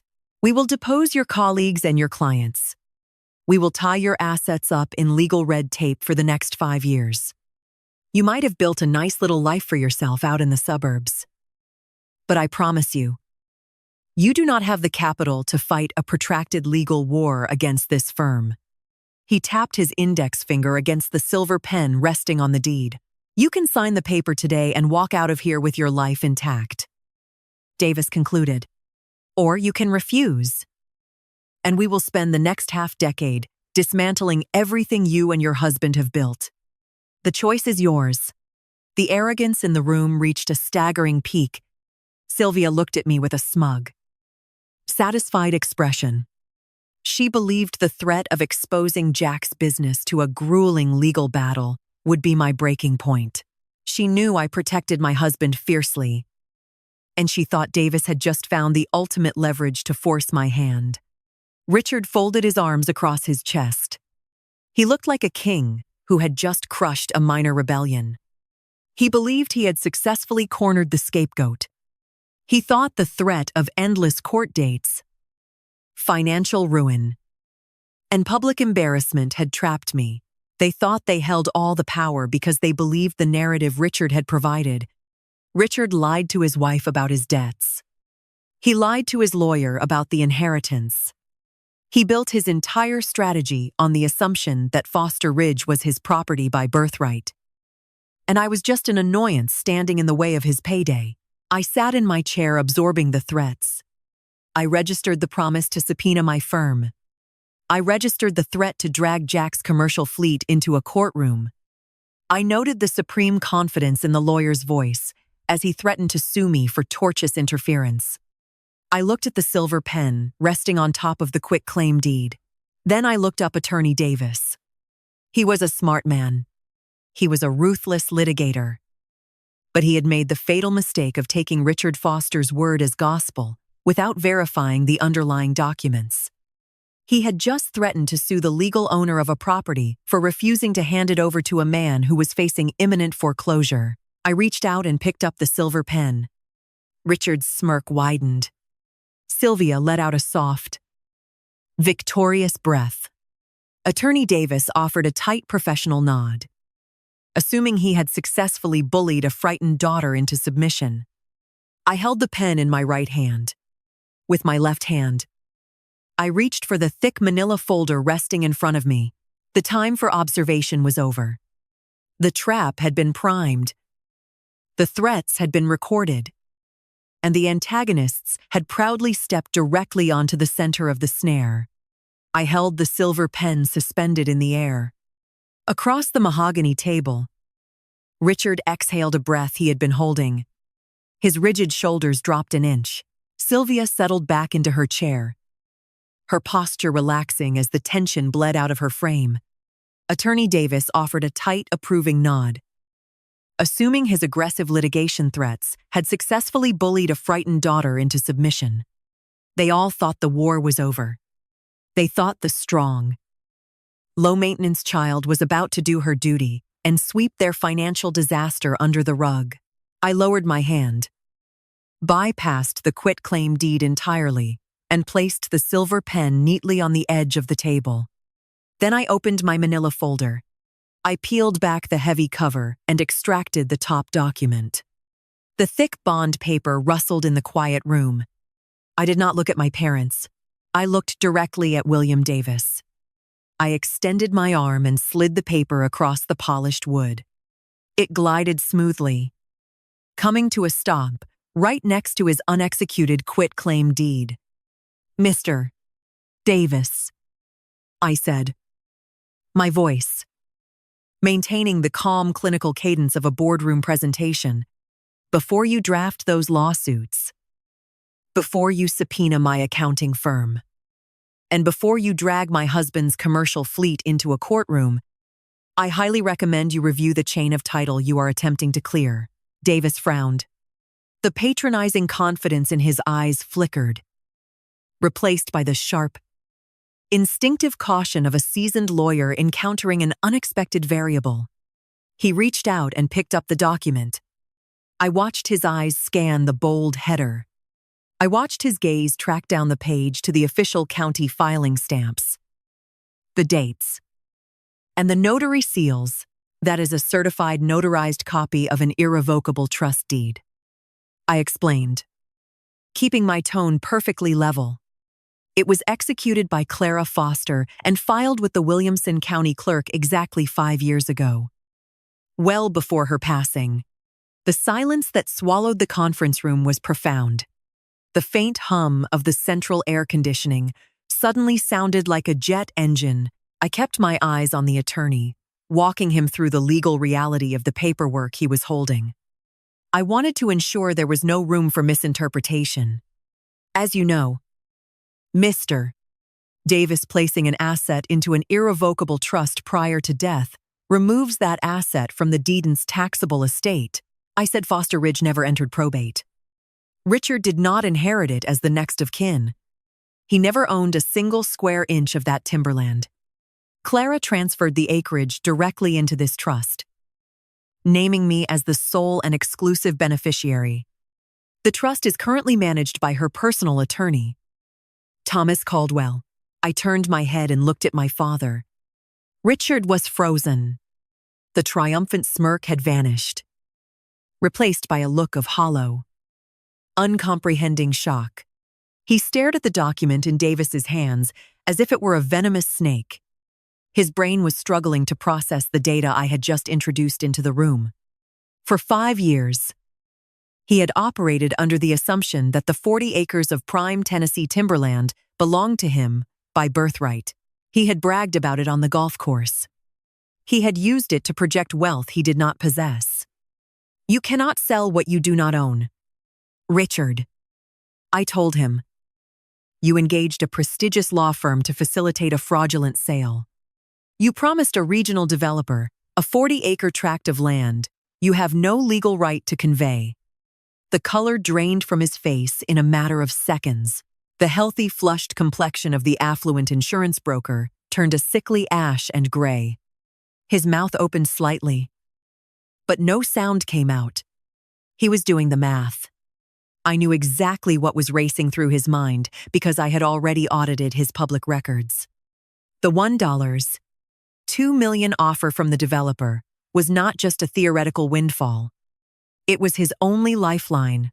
It was the exact amount of capital he needed to pay off the predatory commercial bridge loans, settle Nolan's outstanding software lawsuits, and cure the impending default on the Brentwood house. Without the proceeds from Foster Ridge, the ticking clock on his foreclosure could not be stopped. He had built a house of cards, and I had just pulled out the foundation. Sylvia turned her head slowly, looking at her husband. Her pearl necklace rested against her collarbone, but her chest was rising and falling in quick, shallow gasps. She did not understand the intricacies of trust law, but she understood the look of sheer terror radiating from her husband. "Richard," she whispered, her voice tight and fragile.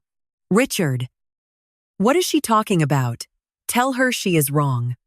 Tell them the land is yours." My father did not answer her. He could not.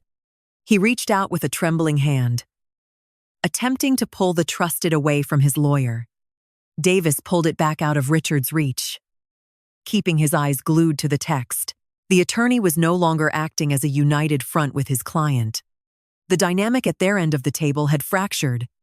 "Clara knew exactly who you were." I continued my voice, cutting through the thick tension. "She knew your obsession with appearances would eventually bankrupt you. She knew you would drain every resource you had to prop up Nolan. And she knew that when the money ran out, you would reach for her legacy to save yourself. She set this up to ensure you could never touch it." I gestured to the quick claim deed sitting uselessly on the table. "This little administrative hurdle you tried to bully me into signing is meaningless," I said. "You cannot quick claim an asset that belongs to a trust. Mr. Caldwell is the only person with the fiduciary authority to sign deeds on behalf of Foster Ridge, and he has zero intention of liquidating an appreciating asset to cover your bad debts." Richard pressed his palms flat against the table. He tried to stand, perhaps to yell again, perhaps to physically intimidate me, but his legs seemed to lack the strength. He sank back into the leather upholstery. He looked like a man who had just been diagnosed with a terminal illness. All the arrogance, all the bullying, all the threats of dragging my husband into a courtroom evaporated. He was a hollow shell of a man sitting in a rented conference room, facing the undeniable reality of his own ruin. The Brentwood house was gone. The country club membership was gone. The facade of the wealthy, successful patriarch was shattered beyond repair. I sat back in my chair, feeling a profound sense of closure. I did not need to raise my voice. I did not need to hurl insults or demand apologies for the way they treated me at graduation or the cruel things they said at Christmas. The truth was carrying the weight of 1,000 arguments, and it was crushing them in real time. But the confrontation in the room was far from over. While Richard and Sylvia were drowning in the realization of their financial collapse, another crisis was unfolding right next to them. William Davis finally looked up from the certified trust deed. The polished, condescending lawyer who had threatened to destroy my life 5 minutes ago was gone. His face was rigid, his jaw clenched so tightly the muscles fluttered beneath his skin. He looked at my father, and the expression in his eyes was not sympathy. It was raw professional fury. Davis had just realized the full scope of the liability sitting in his conference room. A lawyer relies on his client to provide accurate information regarding asset ownership. Richard had lied to him. Richard had claimed clear title, instructing his legal counsel to draft binding contracts, negotiate with commercial developers, and issue threatening ultimatums based on a complete fabrication. Davis was not just looking at a failed real estate transaction. He was looking at a potential ethics board violation, a malpractice suit from the angry developers, and a severe stain on his firm's pristine reputation. The lawyer, who had confidently threatened to drag me through the mud, had just discovered that he was the one standing in the quicksand. Attorney William Davis did not look up from the paper right away. He kept his eyes locked on the notarized seal at the bottom of the irrevocable trust deed. The polished, condescending litigator who had just threatened to dismantle my life, brick by brick, had vanished. In his place sat a man performing rapid, terrifying mental arithmetic. To understand the shift taking place in the conference room, you have to understand the currency a man like William Davis trades in. A senior partner at a high-end Nashville law firm does not merely sell legal advice. He sells his reputation. His signature on a piece of correspondence carries weight because the courts, the underwriters, and the commercial developers trust that his firm has performed the requisite due diligence. His license to practice law is the foundation of his entire existence. Davis was reading the dates on the county filing stamps. He was looking at the signature of Thomas Caldwell, a highly respected estate attorney whose ethical record was unimpeachable. Davis was not a fool. He knew instantly that the document in his hands was authentic, binding, and lethal. The silence stretched. I watched Davis run his thumb along the edge of the paper. He was calculating his own professional exposure. For the past several weeks, Davis had been acting as Richard's authorized representative. He had likely drafted a binding letter of intent with a regional commercial developer. He had probably set up an escrow account to hold 6 figures worth of earnest money. He had corresponded with title insurance underwriters, assuring them that his client held clear and marketable title to Foster Ridge, and that the only remaining hurdle was a simple signature from an arranged relative. Davis now realized that every single representation he had made on behalf of his client was a lie. Richard had weaponized the law firm to orchestrate a fraudulent real estate transaction. Davis slowly placed the trust document back onto the mahogany table. He aligned it perfectly with the edge of the wood. Then he turned his head and looked at my father. The expression on the lawyer's face was cold and venomous. "Mr. Foster Davis," said his voice, dropping into a quiet, dangerous register. "Did you sign a listing agreement representing yourself as the sole legal owner of the property known as Foster Ridge?" Richard swallowed hard. He looked at the trust deed, then looked at his lawyer. He tried to summon his authoritative banker voice, but his vocal cords failed him. A weak, breathy sound came out instead. "Well," Richard stammered, picking at the cuff of his suit jacket, "I am the next of kin. Clara was my sister. I assumed the title automatically reverted to me upon her passing.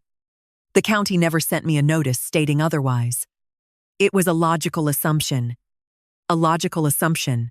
Davis repeated the words, tasting like ash in his mouth. "You told me you possessed a clear chain of title. You instructed my office to solicit a 7F figure commercial offer based on that premise. You authorized me to draft a quitclaim deed to clear what you described as a minor clerical error." Richard held up his hands, palms facing outward, attempting a gesture of conciliation. He tried to force a thin, desperate smile. "Bill, let us not overreact," Richard pleaded, using the lawyer's first name in a pathetic bid for camaraderie. "We can fix this. We just need to pivot the strategy. We can approach this Caldwell character and negotiate a settlement. We can offer Eliza a percentage of the sale to dissolve the trust. There is always a deal to be made. Attorney Davis stared at him with unblinking precision. You cannot negotiate the sale of an asset you do not own, Davis said, enunciating every syllable. And I will not facilitate a negotiation designed to cover up your misrepresentations. The lawyer pushed his chair back and stood up. The movement was sharp and definitive. He did not ask for permission, and he did not seek consensus. He reached across the table and picked up the unexecuted quick-claim deed he had so confidently slid toward me just a few minutes prior. Davis placed the deed inside his leather portfolio. He snapped the metal clasps shut. The sound echoed like a gavel striking a block. "Mr.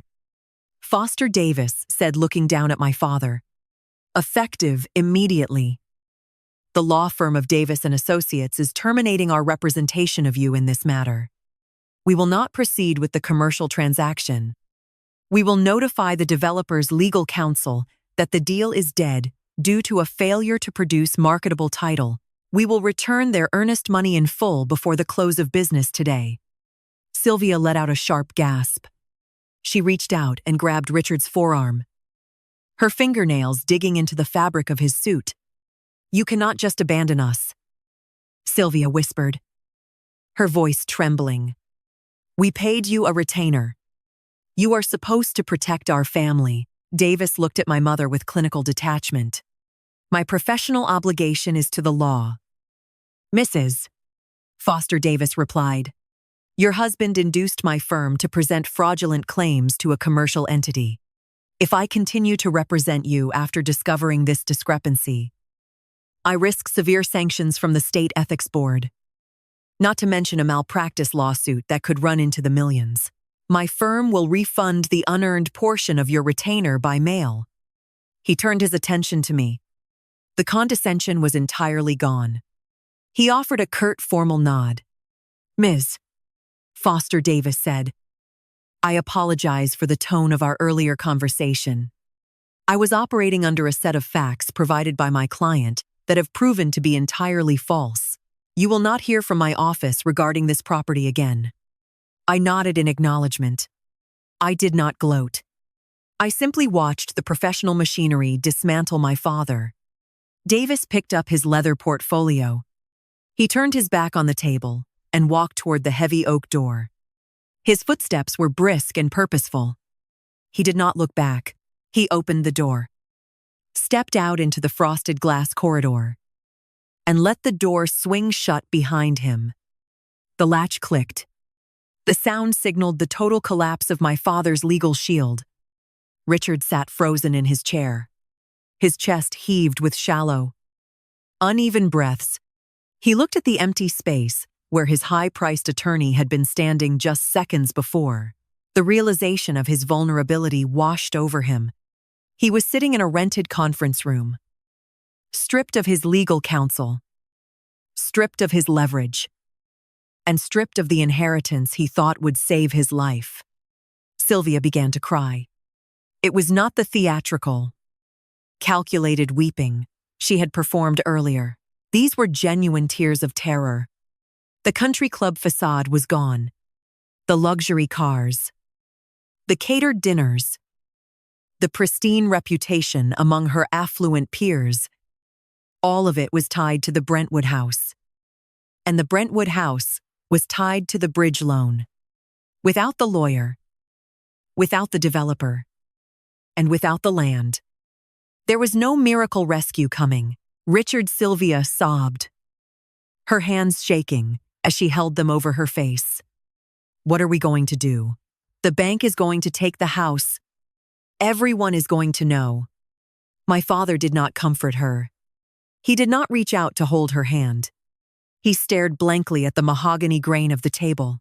I remained seated, watching the ruin they had brought upon themselves. For 3 years, they had spun a web of lies to protect their golden child. They had slandered my name to preserve their image. Now the truth was out, and it was demanding payment in full. I picked up the certified copy of the irrevocable trust deed. I slid it back into my manila folder and closed the cover. I gathered my things with slow, deliberate movements. My father finally lifted his head. His eyes were bloodshot, the whites laced with red veins. He looked at me, and the expression on his face shifted from hollow shock to a dark, irrational desperation. The logic of a failing businessman had vanished, replaced by the primal panic of a cornered animal. When a person who values control above all else realizes the law will not help them, they do not simply accept defeat. They abandon reason. They bypass the legal system entirely and attempt to seize what they believe is rightfully theirs, through sheer force of will. As I stood up from the conference table, I saw the dangerous, unhinged resolve hardening in my father's eyes, warning me that this quiet victory in the boardroom was about to spill out into the real world. I walked out of the conference room, rode the glass elevator down to the subterranean parking garage, and climbed into my sedan. The air in the concrete structure felt cool and heavy. I placed the manila folder on the passenger seat and started the engine. I did not drive toward my quiet suburban neighborhood. I turned my steering wheel toward the interstate and headed south, aiming directly for Williamson County. I knew my father. I knew the look that had hardened in his bloodshot eyes right before I walked out of that high-rise. In behavioral psychology, there is a concept known as an extinction burst. When you stop rewarding a specific behavior, the person exhibiting that behavior does not simply give up and walk away. Instead, they double down. The manipulation escalates into a sudden frantic surge of extreme actions. It is the final, desperate thrashing of a control tactic right before it dies. Richard Foster had just lost his legal shield. He had lost the cooperative compliance of his daughter. Most importantly, he had lost his guaranteed exit strategy from a looming financial disaster. I knew he was not going to drive back to Brentwood, sit in his living room, and quietly accept the foreclosure of his home. He was going to scramble for leverage. He needed a bargaining chip to force me back to the negotiating table.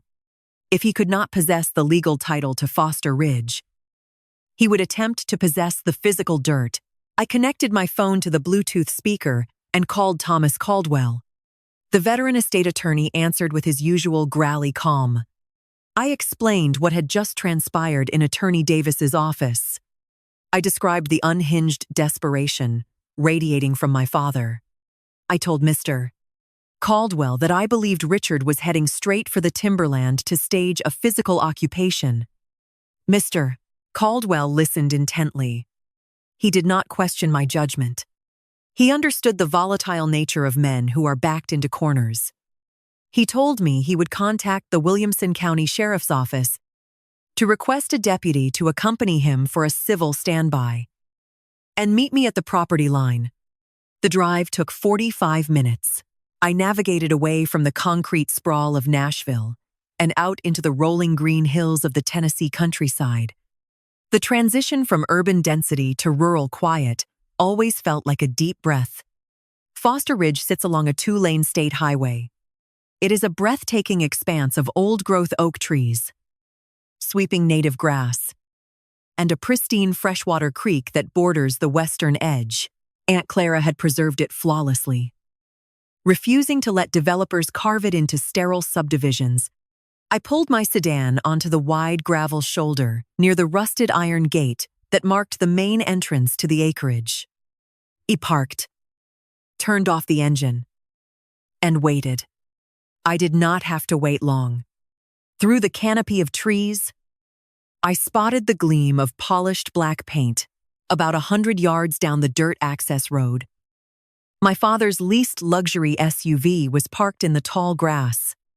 The rear lift gate was open. I stepped out of my car and walked quietly to the edge of the property line, keeping a thick cluster of pine trees between us. I stood in the shadows and observed the frantic theater unfolding in the afternoon sun. Richard and Sylvia were unloading their vehicle. My father dragged 2 canvas folding chairs and a hard plastic cooler out of the trunk, setting them up in the middle of a picturesque clearing. He was wearing his expensive navy suit pants and a white dress shirt, his tie loosened around his neck. His dress shoes were sinking into the damp Tennessee soil. Sylvia was pacing in front of him, holding her smartphone up at eye level. She was directing his posture, telling him to smile, snapping dozens of photographs. The strategy was painfully transparent. They were staging a digital narrative.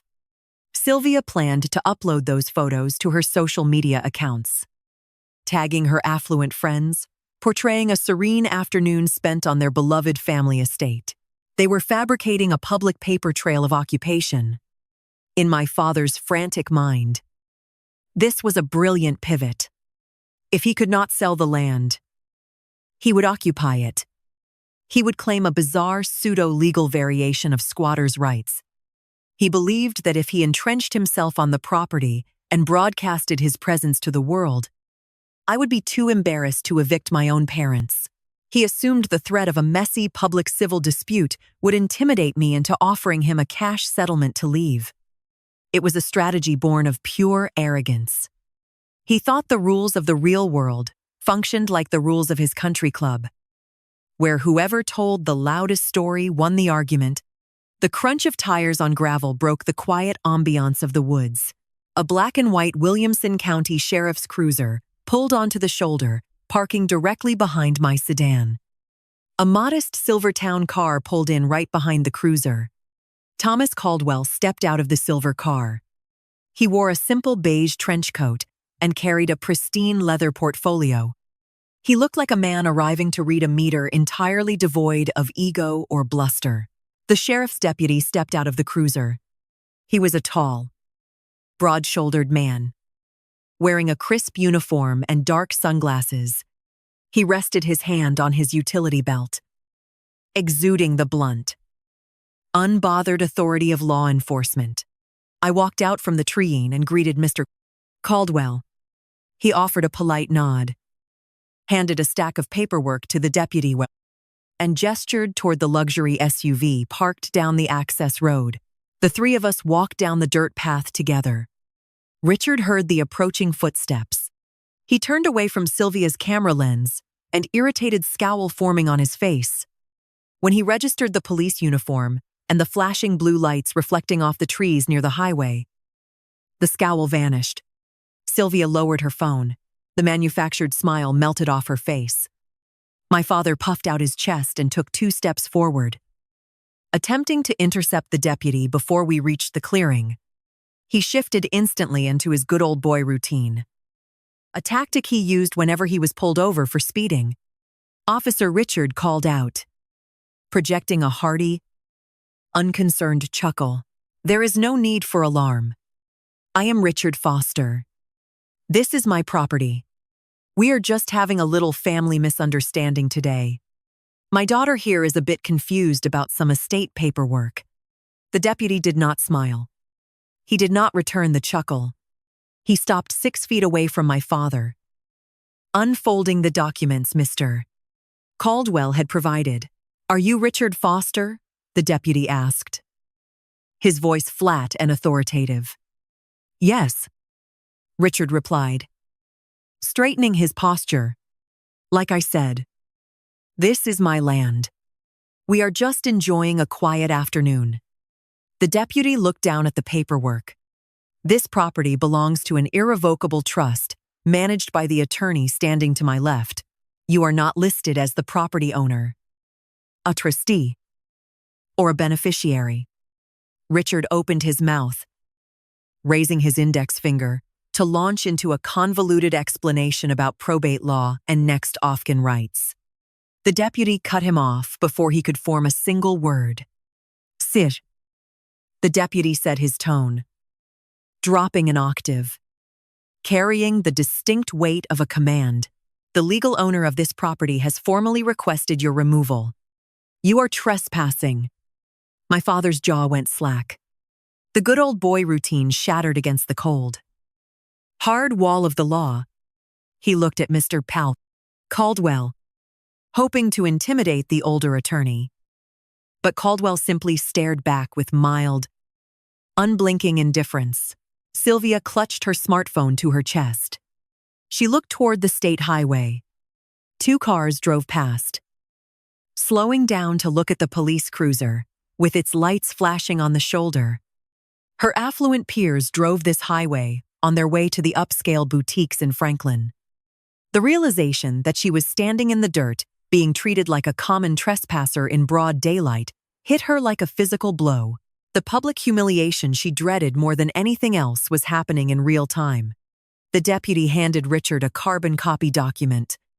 "This is a formal notice of trespass," the deputy explained. "You have 48 hours to remove your vehicle, your chairs, your cooler, and any other personal property from this parcel. If you are found on this land after that window expires, you will be placed in handcuffs and charged with criminal trespass. Do you understand?" Richard looked at the piece of paper in his trembling hand. He did not have a high-priced lawyer standing next to him. He did not have the shelter of a polished conference room. He was standing in the mud, holding a police order stripped of every illusion he had ever cultivated. He looked at me. The desperate, unhinged resolve that had sent him rushing out to this property drained from his eyes. I stood next to Mr. Caldwell, my posture relaxed, my expression neutral. I did not gloat. I did not offer a parting insult. The silence was far more punishing than any words I could have spoken. The extinction burst had failed. The grand theatrical final play had resulted in nothing but a police record and a humiliating eviction from the dirt he tried to steal. Richard turned around, his shoulders slumping forward. He walked back to the clearing, grabbed the hard plastic cooler by the handle, and dragged it toward the trunk of his SUV. Sylvia followed him, her head bowed. Avoiding eye contact with the deputy, they loaded their props into the vehicle, climbed inside, and started the engine. The luxury SUV reversed clumsily over the uneven grass, its tires spinning in the damp soil before finding traction on the access road. They drove past us without a word, turning onto the state highway and accelerating back toward their crumbling life in Brentwood. I watched their taillights disappear around the bend. The boundary had been drawn, tested, and enforced by the full weight of the law. The financial house of cards they had built to protect Nolan was now entirely unsupported. The next phase of their collapse would require no action on my part. The consequences of their own choices were already in motion, speeding toward them faster than they could ever hope to outrun. The days following the humiliating eviction at Foster Ridge were remarkably quiet. I did not receive any frantic phone calls or certified letters. When you remove a person's leverage, you also remove their voice. My father had run out of maneuvers. He could no longer bend reality to fit his narrative because the cold, unfailing mechanics of the financial system had finally taken over. Math does not care about your country club status. Math does not care about your tailored suits or your performative outrage. It only cares about the ledger, and the Foster family ledger was bleeding out. The first domino to fall was Nolan, exactly 30 days after the incident at the Timberland. My older brother filed for Chapter 7. Bankruptcy protection. For his entire adult life, Nolan had existed in a padded reality, shielded from the consequences of his actions by our parents' checkbook. When that checkbook snapped shut, the real world crashed down on him with breathtaking speed.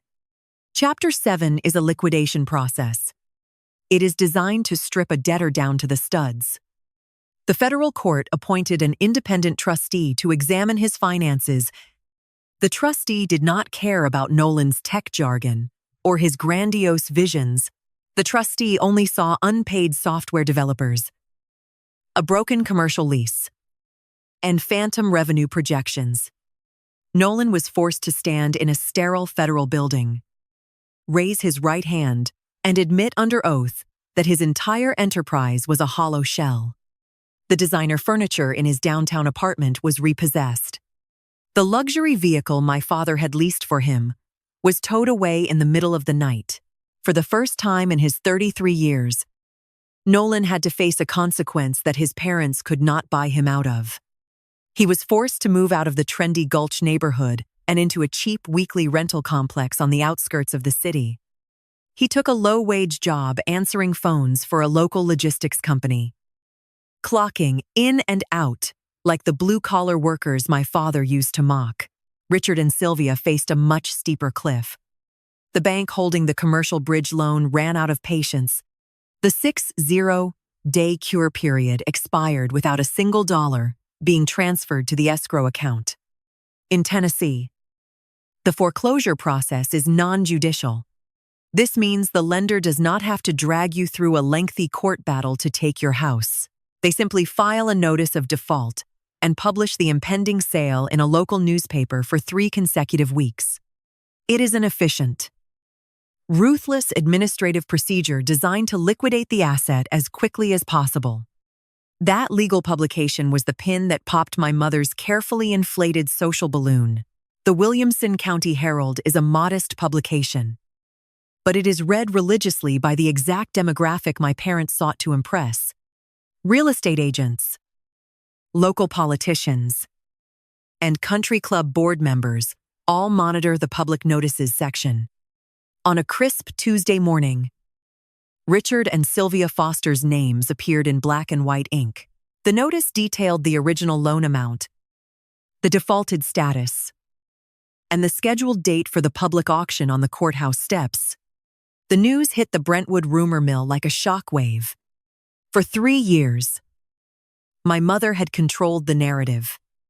She had sat at her charity planning luncheon, sipping her iced tea, telling everyone I was a tragic, unstable daughter who had severed ties due to a psychological breakdown. She had farmed their pity to mask her own failures. But in affluent southern suburbs, public foreclosure is the ultimate scandal. The same women Sylvia socialized with were the first ones to read the public notices. They saw the bankruptcy filings for Nolan.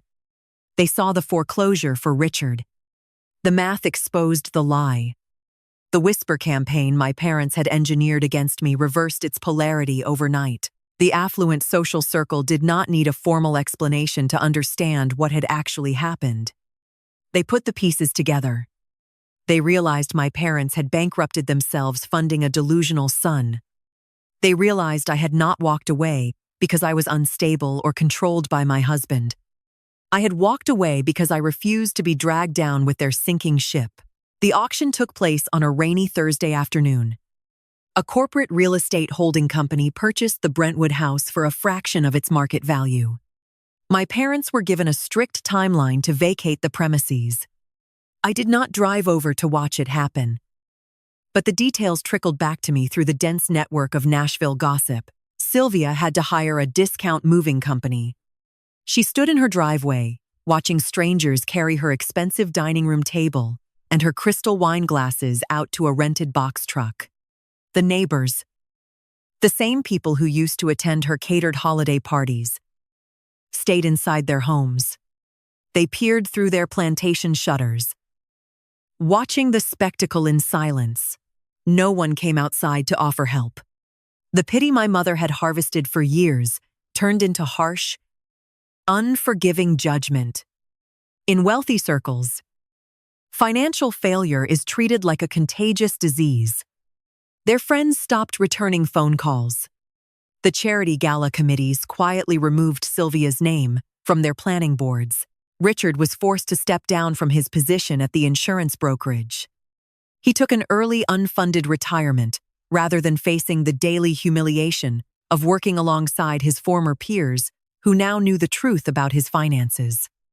They moved into a cramped 2-bedroom apartment in a less desirable zip code. Vanishing into the obscurity they had always feared, I spent those weeks sitting in my corner office, looking out at the Nashville skyline, reflecting on the mechanics of their downfall. The precision of numbers is a beautiful thing, Numbers do not care about gossip. They do not care about passive-aggressive remarks or country club status. They simply balance or they do not. I spent my days reviewing successful client portfolios, analyzing profit margins, and securing wealth for people who respected the grind. The irony was not lost on me. The daughter they threw away was managing millions, while the son they sacrificed everything for was answering phones for minimum wage. Jack and I experienced this entire collapse from the quiet sanctuary of our own home. We did not celebrate. There were no champagne toasts or triumphant high fives in our kitchen. Watching people ruin their own lives is not a victory. It is just a tragedy you were smart enough to walk away from. Jack focused on expanding his commercial HVAC fleet, securing contracts based on the quality of his labor rather than the brand of his suit. He never once gloated about my father's ruin. Jack possessed a quiet blue-collar stoicism that required no validation from broken people. We tended to our own garden while theirs withered and died. The smear campaign was dead. The truth was out in the open, verified by federal bankruptcy courts and county foreclosure ledgers. But human nature is a strange and predictable thing. When people realize they have been lied to, they often seek to absolve themselves of their own complicity in spreading the lie.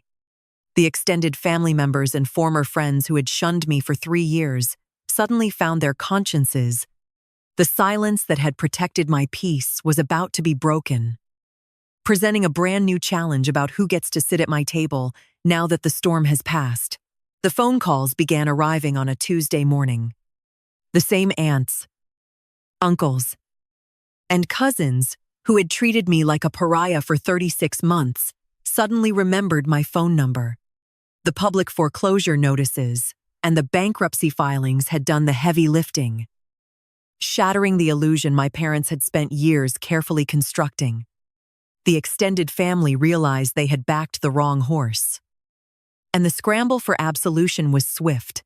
They left lengthy voicemails and sent paragraphs of text messages filled with backpedaling justifications. My cousin Diane wrote a long message explaining how she always suspected Richard was exaggerating his financial success. Aunt Miriam left a tearful voicemail, claiming she had been manipulated by the vicious rumors circulating at the country club. They all wanted the same thing. They wanted me to tell them that their 3 years of silence was forgivable because my parents were such convincing liars. I listened to the voicemails while standing in my kitchen. Jack watched me from the doorway, holding his mug of coffee, waiting to see how I would handle this new wave of intrusion. I pressed the delete button on every single message. I did not return a single phone call. The people who only show up when the villain is in handcuffs are not your allies. They are just spectators who want to make sure they are standing on the winning side of the field. True family does not wait for a federal bankruptcy filing to decide if you are worthy of basic respect. If they could not see my character when the lies were loud, they did not get a seat at my table just because the truth was quiet. I blocked their numbers and went back to my life. That Saturday, Jack and I decided to drive out to Foster Ridge. The autumn transition in Tennessee was at its peak. The canopy of oak trees had turned into a brilliant spectrum of burnt orange, deep red, and rich gold. We parked the truck on the gravel shoulder and walked past the rusted iron gate. The air was sharp and clean, carrying the distinct scent of dry pine needles and damp earth. We hiked down the gentle slope toward the freshwater creek that bordered the western edge of the timberland. Jack walked beside me, his boots crunching softly on the forest floor. He did not ask a million questions. He just shared the quiet space with me, offering the steady, grounded presence that had anchored me for years. We reached the water. The creek was clear and shallow, running smoothly over round gray stones. We sat down on a fallen cedar log near the bank. I looked around at the 40 acres of untouched wilderness. This land was the prize my father was willing to destroy me for. He viewed it purely as a liquid asset, a stack of chips he could push to the center of the table to stay in a game he had already lost. But sitting here, listening to the water moving over the rocks, I finally understood why Aunt Clara went through such elaborate legal trouble to protect it. Clara did not want this sanctuary paved over for a high-density subdivision. She did not want it traded away to cover the debts of a foolish brother and a lazy nephew. She wanted it to survive. She wanted to hand it to someone who understood the value of a strong foundation. Jack put his arm around my shoulders. He looked out at the treeing and asked me what I wanted to do with the property. I leaned against him and told him we were going to keep it. We were not going to sign any listing agreements or field any offers from commercial developers. I told him that maybe one day we would clear a small space near the creek and build a cabin. A quiet retreat away from the noise of the city. Built with our own money, standing on soil that nobody could ever take away from us. Jack smiled, resting his chin on the top of my head, and agreed that it sounded like a perfect plan. If you look at my story through a psychological lens, the dynamic is painfully common. Growing up as the strong child in a toxic household, you are conditioned to believe you are the shock absorber. Your entire purpose is to cushion the blow for everyone else. When Nolan failed, I was supposed to provide the funds. When my parents felt insecure, I was supposed to provide the obedience. Society teaches us that refusing to help family is a fundamental betrayal. We are taught to forgive, to compromise, and to keep the peace at all costs. But when the family is holding a live explosive of their own making, standing in front of them is not loyalty. It is suicide. Richard and Sylvia pulled the pin on their own financial grenade. They handed it to Nolan. And when it was seconds away from detonating, they tried to throw it to me. They expected me to dive on it to save their reputation. Setting a boundary is not an act of aggression. I did not blow up my parents' life. I did not hack into their bank accounts. And I did not force them to take out a predatory loan. I just refused to catch the grenade. I stepped out of the way, and I let gravity do the rest. The destruction they experienced was entirely self-inflicted. You do not need anyone's permission to know your own worth.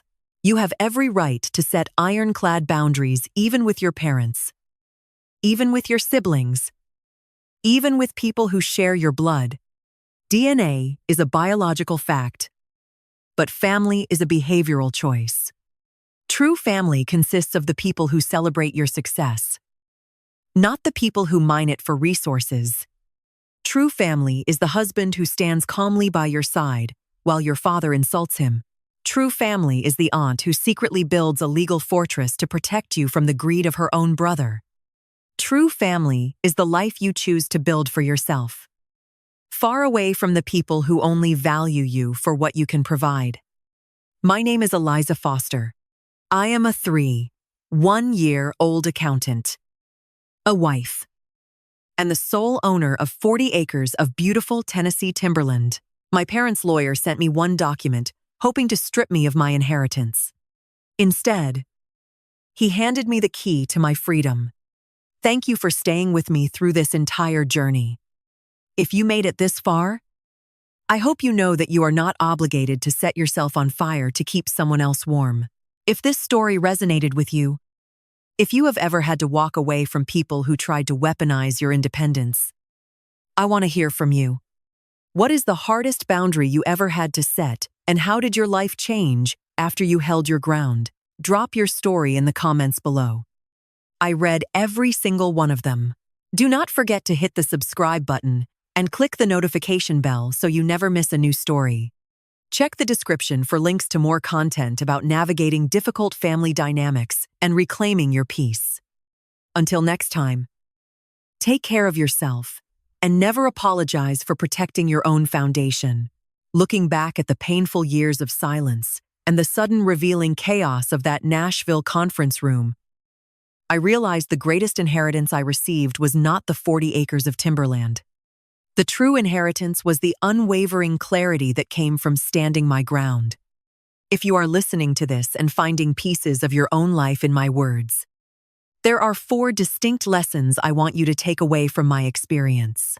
First, understand that setting a boundary is an act of self-preservation, not an act of aggression. When I walked away from that Christmas dinner, I did not blow up my parents' financial lives. I simply refused to be the shock absorber for their mistakes. You are never obligated to catch a grenade just because a family member pulled the pin. Second, recognize that your independence will always be a threat to people who rely on your compliance. My parents called me the strong child as an excuse to neglect me. But the moment I used that strength to say no, they called me unstable. People who benefit from your sacrifices will always paint you as the villain when you finally put yourself first. Third blood makes you relatives, but respect makes you family. My father shared my DNA, but he tried to steal my fuse. Jack shared none of my blood yet. He stood quietly by my side and built a life with me based on mutual support. You must consciously choose the people who celebrate your success, not the people who mine it for resources. Fourth, never underestimate the power of silence in the face of a smear campaign. When my mother spread lies about my mental health, my first instinct was to fight back and scream the truth. But truth does not need a megaphone. While they wasted their energy spinning fictions, I focused on my career and my marriage. Eventually, the math caught up with them, and their own public ruin told the truth far better than I ever could have. My name is Eliza Foster, and I am finally writing my own narrative. Thank you for listening.